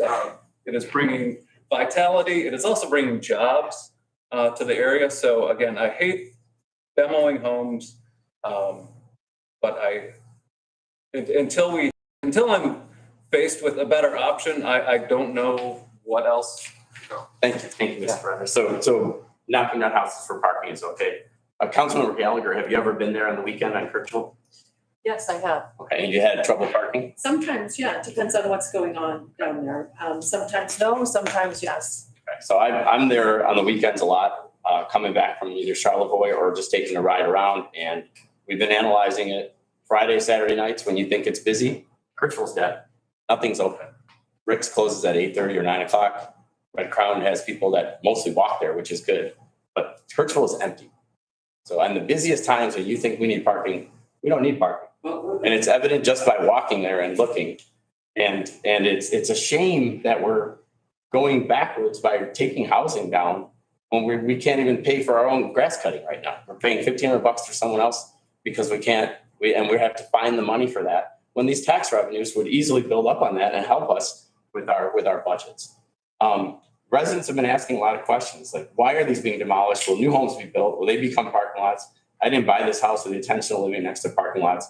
And as you mentioned, the community engagement is non-existent. It's all hidden. It's all non-transparent. And that's really, really sad.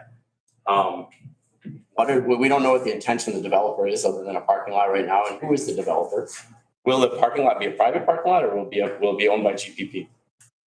I think I would like to honor what the city attorney has advised, that this discussion is really motivating for the planning commission, right? I mean, there's some due diligence that needs to be done. I know for myself, the goal is to be a thriving business district, with many quality endeavors there. I think you articulated a lot, Mr. Brenner, that makes sense. And you're bringing some important points to the table, Mr. Rellin, that need to be discussed, and we need to be working in partnership with our community. So this was not on the agenda. It's hard to have a discussion where we're all prepared, but I do know that this body very much does want to be professional and very much does want to be working with its community. So this is not an us versus them. I don't like the suggestion that there are secrets or underhanded things going on. If they are, it's not happening with me. So what I'm seeing is quality partners. So really it's up to the applicant to make the case. And I know I'm going to go into that with my eyes wide open, and really it's not going to be a slam dunk. It's not as straightforward. So I do think we have some due diligence to do. And if we really believe in a quality process, this is now we'll give ourselves some time to prepare for a good quality discussion. The process is there. All of you, please come October 6th, Planning Commission meeting. That is the time where we can have a really meaningful discussion.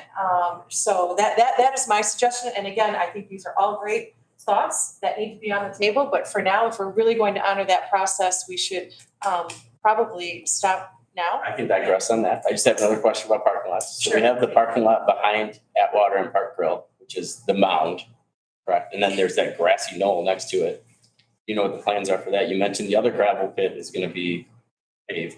But what about this parking lot? That's probably. So I'll speak a little bit for Warren, and because I started on it, obviously then Warren, but we are working as well in partnership with that lot to hopefully develop that sometime this year or maybe next year. Okay, and then what about our city hall lot? We have all these parking lots that are existing, but they're all. Those are different, right? Yeah, no. So the Tifa lot, obviously there's Tifa dollars that'll go into that parking lot, and as well the developers work.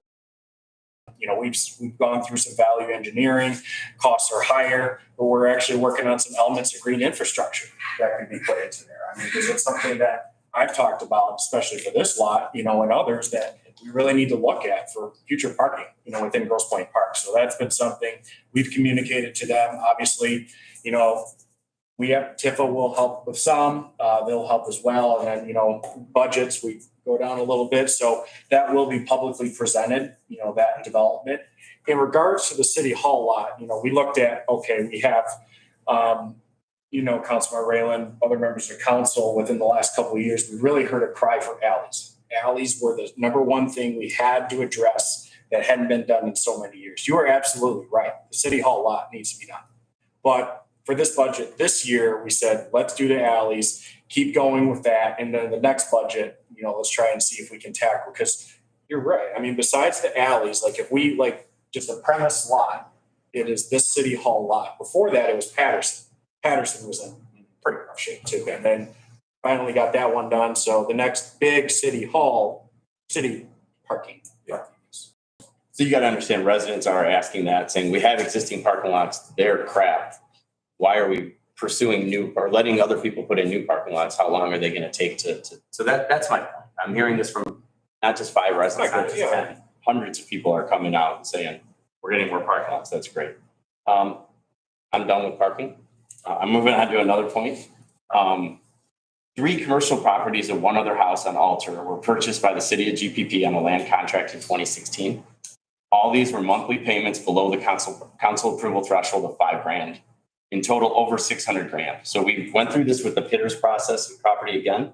They're purposely less than $5,000 so they don't get announced by anyone. I'm wondering, this is a non-transparent practice that Mr. Krajniak went through. These same properties were sold in June of 2019 while he was in the process of his retirement.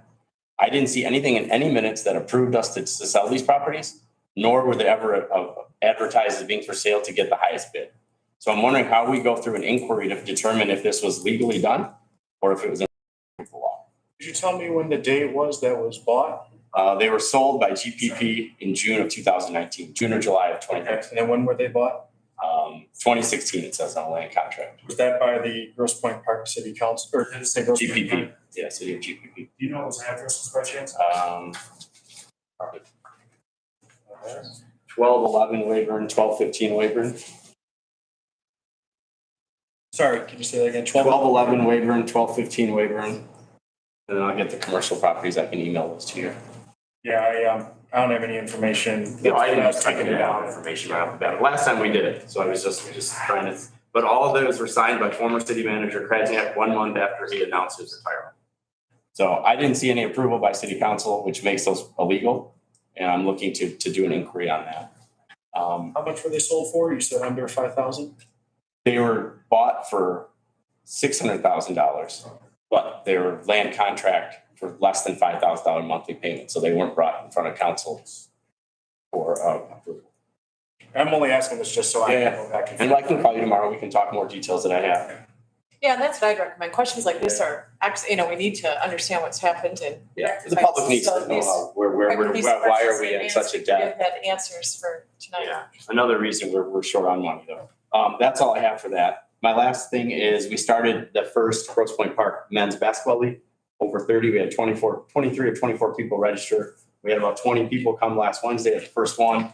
And if you came to visit, you'd notice that there was no riffraff and there was no violence, which is a really good thing. We're looking to start a female league as well. So more details will come out on that. But if you're looking to play basketball and you're a female, we want to get you out there too. And that's all I have. Thank you. Sure. Anything else? Just have a couple of quick items, things that remind us of how great our community is. One, I didn't realize that the owner of Ridgecrest on the in the village is a Grosse Pointe Park resident, Stephens. He lives on Maryland. So here's the cool t-shirt. Go visit him. I think that's pretty cool. Dr. Philip Hesberg, our former DDA chair, an endowment fund has been formed in his honor. And that's through the Van Elslander Foundation. So it's pretty cool to see an honorable resident such as him acknowledged. Our mutants won gold, which is awesome. Mutant swim team, for those of you that aren't swim families. Max McPartland, a young man in the community, I think he may have just finally have gotten into 2 digits, 11 or 12 years old. He went to Los Angeles to cook for Matthew Stafford, and that was the result of a steak cooking fundraiser that he did at Mare. So I know his parents, Sarah and Greg, are very proud of him, and that's a cool thing for us to celebrate as a community. The Grosse Pointe Theater, my family and I had a chance to go to Joseph and the Amazing Technicolor Dreamcoat Saturday night. If you haven't gone, you've got another weekend to do it. You should run. It's fabulous. A shout out to my Devonshire block party block. We had our block party Sunday. It was wonderful. We all have great neighbors, and I know you're all celebrating with your block party. So I hope you're enjoying that. And then just a moment of honor for Mr. John Bowl. He was one of our more generous citizens and certainly an example of what generosity it can be. He passed away at the age of 93 recently. He was married to his wife, Marlene, for 68 years. She was a Rockette, which is, I think, really fabulous. He leaves behind also John, Laura, and Christine, his children. And in the beginning, not to put their name on the items that the things that they funded, because that wasn't why they were doing it. But then they realized that by doing that, they would inspire others to give, and they really wanted to create that culture of giving. So you all, I'm sure, know that name and know the many things that they've supported and the huge impact that they've had on our community. So I just would like to take this moment to honor him in his life and extend our condolences to his family. And with that, if none of my colleagues have anything else to report, we can move into our final public comment.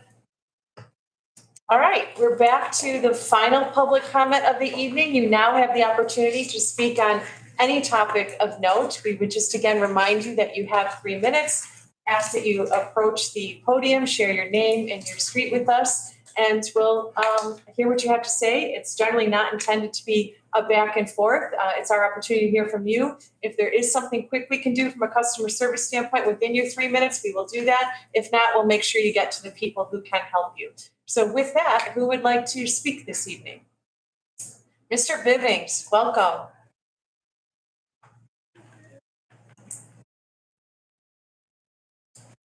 Good evening, honorable body. My name is Martell Bivings, and I am the Republican candidate for the 13th Congressional District race against Sharif Tanadar. And it's really lovely to be here again. I haven't been here since my last post as District 4 Business Liaison. It's really nice when you talk about coriander and yellow light. Many of the businesses that I helped to open during my time at the DGC, it's good to see Nicole here, another business. But I look forward to taking my work and representing you in Washington, working on infrastructure, working on water, plumbing to better position our district. I myself is a resident of Jefferson Chalmers, so I do know the regional effects of what's going on with our water. And I want to get to know more of you. I'd love to sit down with you one-on-one to find out what I can work on and how policies could be shaped so that you can reach your individual ideals for the district. And I would love to also sit down with the residents so that you too can meet me and understand what it is and why I am trying to work with you at the nation. We only have 13 representatives that will be in Washington. So who we send there is pivotal because it only takes 218 votes to get a bill on the floor into the Senate and to the president and then back to the district. And one of my greatest skill sets is I'm a hardcore business person. I'm a resident. I am a Detroit boy. I am a West Side heart, but I'm an East Side man because that's where I purchased my first home. And I believe in creating relationships because that's what it's going to take for the 13 of us to get a bill on that floor, to get something back to the president that's going to affect our neighborhood. So I got about 56 days for you to get to know me and ask me pivotal questions. Because sometimes it's not just about a party, but it's about the person, their skill set, and their ability to advocate for you when you're not in the room.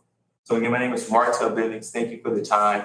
And I look forward to interfacing with you all over the next 56 days. Thank you. Thanks for coming, Martell. I miss our District 4 and DEGC days. Good to see you. Who else would like to speak this evening? Yes, please come forward. Share your name.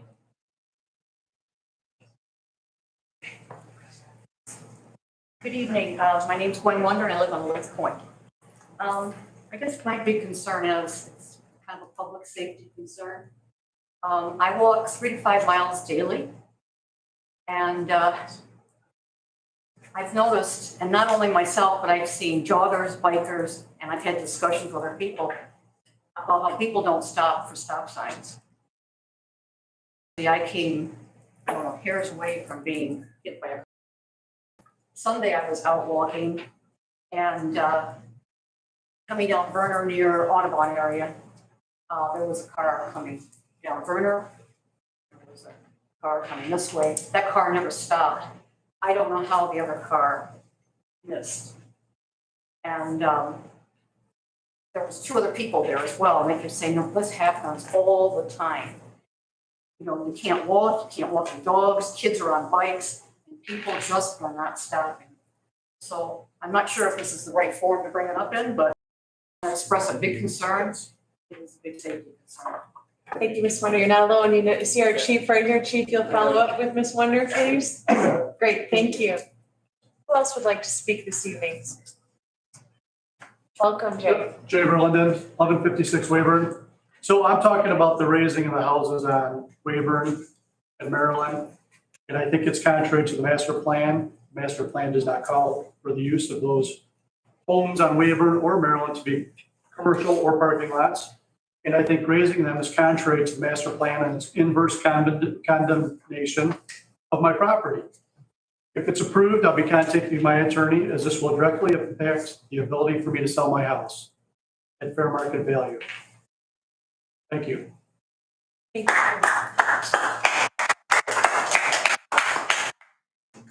Others who would like to speak this evening? Yes, Ms. Fortuna.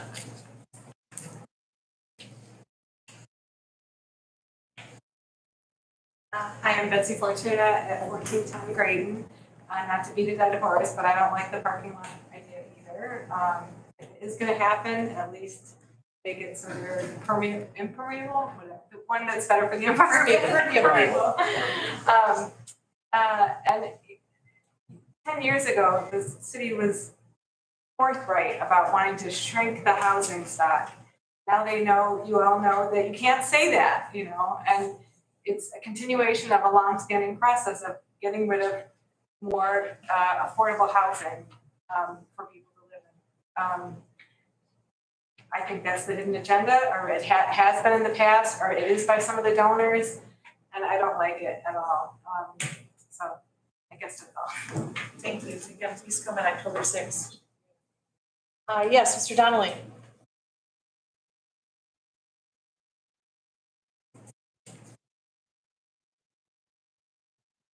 I agree with the mayor that we have great neighbors. Unfortunately, we now have fewer of them. Thanks to the pending demolitions of about half a dozen homes in the Cabbage Patch neighborhood to make way for commercial parking lots behind businesses on Virtual. It is inexcusable that our administration has already built a couple of dangerous and destructive parking lots in the middle of residential blocks on Lake Point in Maryland. In contrast to the mayor's own words tonight, these lots are just asphalt with no drainage. You can bet that they contributed to flooding in recent years. But now it's even worse. 2 more homes were torn down on Lake Point in Maryland in the last year and a half. Another 7 homes are about to come down this fall, with demolition appearing to have started already. In all, with several of these residential structures being multifamily, we probably lost 20 households in the most dense, most diverse, and most affordable part of our city. Why are we tearing down perfectly good homes where families could live when our school system is losing population and closing precious school buildings? Why were none of us residents in the Cabbage Patch asked what we thought of these plans for parking? Why was none of this discussed as part of the recent master planning process? Clearly, this strategy, demolition, was in play long before the master plan update. Why are we ignoring a parking study that showed we don't need any more parking in this area? And finally, would any of you on the council want to live next to a parking lot?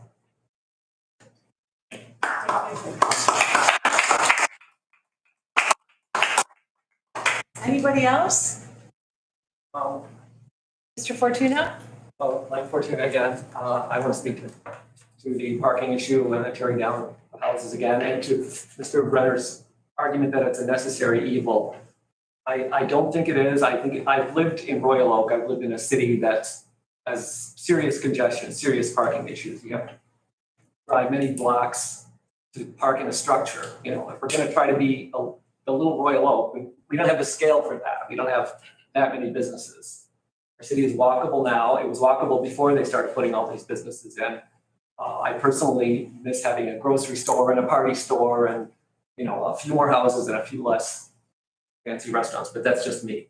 But in any case, I moved out of Royal Oak for a reason. The influx of tourists, the crowdedness, the trendy businesses. I don't want that in my city. I'm happy with a sleepy little town, and I'll tell you, it's a lot easier to park here than a lot of cities as it is. I don't think opening one new place in the old, whatever the Marge's, whatever the Janet's lunch place isn't gonna be enough to make it unparkable. Thank you.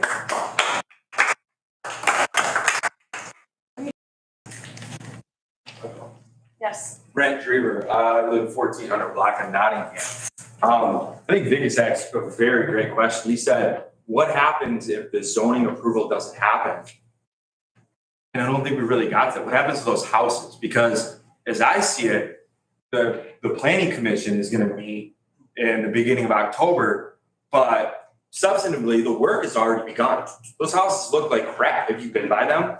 Yep. So what happens? What happens when they don't get approved? Then that's left in our neighborhood. What they take a little bit of a loss and they move on, and we're left with that.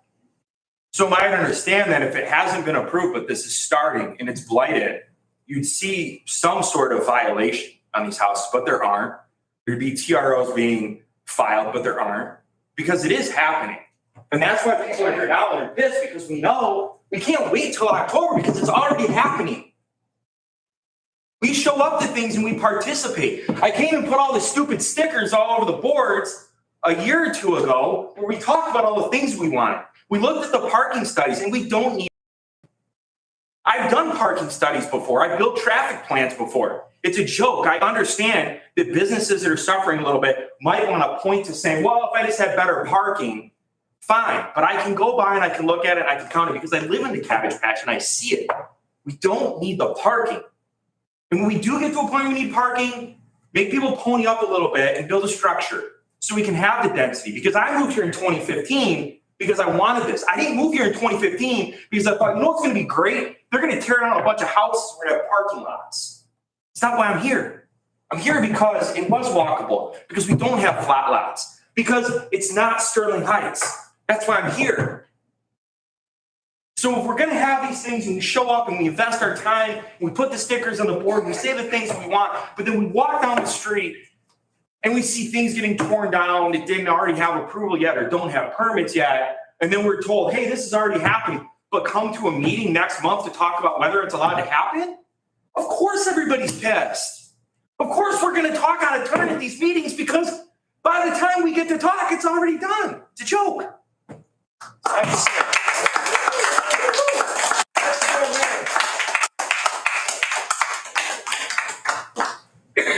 All right, anything else?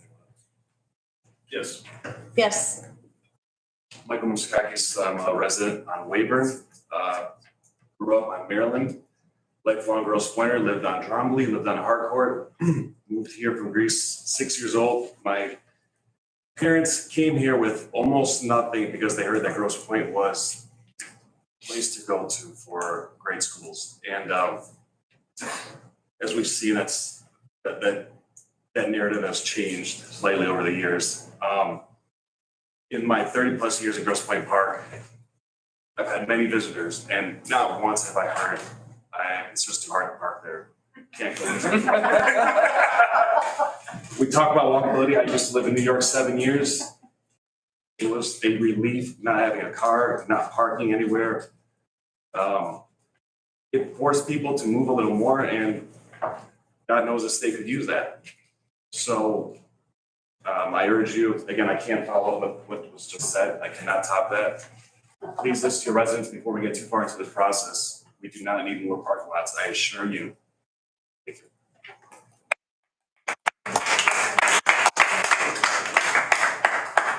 you. Yes, Ms. Rowland, welcome. Hi, how are you? I think you've probably heard a theme tonight. It sounds like you're all hearing people that aren't being heard. Their concerns aren't being addressed. They have issues and now they come to light when it seems like it's too late, right? You drive down the street, now you see buildings that are halfway demolished. Exactly. And so when it comes to, it's in our face. We haven't seen it before because it hasn't been talked about before. But now that it seems like it's becoming kind of clear that there was a plan all along, perhaps, if you see where these houses are, they're all right behind the alleys on Kirchwell. They're behind the north side, they're behind the south side.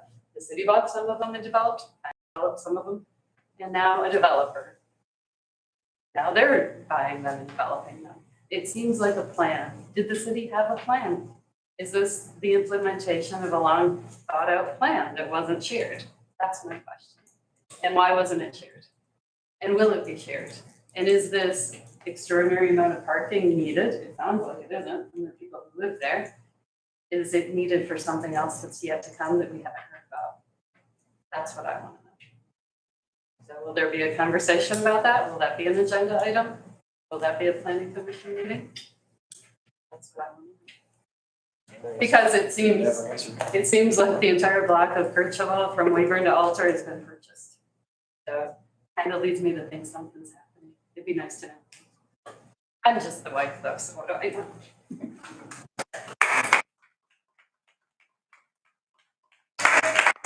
To be here this evening. All right then. I'm sorry. So I just flew in this morning from Copenhagen where the signs say no bike parking because there are so many bikes there. I know that can never happen here, but maybe it could be something to work towards. I live on Beaconsfield, and I'm just the sister. Whole Roland family's here. So I live on Beaconsfield between Werner and Charlevoix. And there's always a spot open. So my friends, I used to live in the city and we couldn't find parking there, but no one, like the other gentleman said from Greece, no one says, oh my God, I'm not coming to eat there because there's no parking. Really think about what you're doing to your residents, and it's hurting our property, our neighborhoods. So I have jet lag, so if I'm not as articulate as I should be, I just want you to know that we want our neighborhood to stay a neighborhood and not a big parking lot. So Thank you. thanks for listening.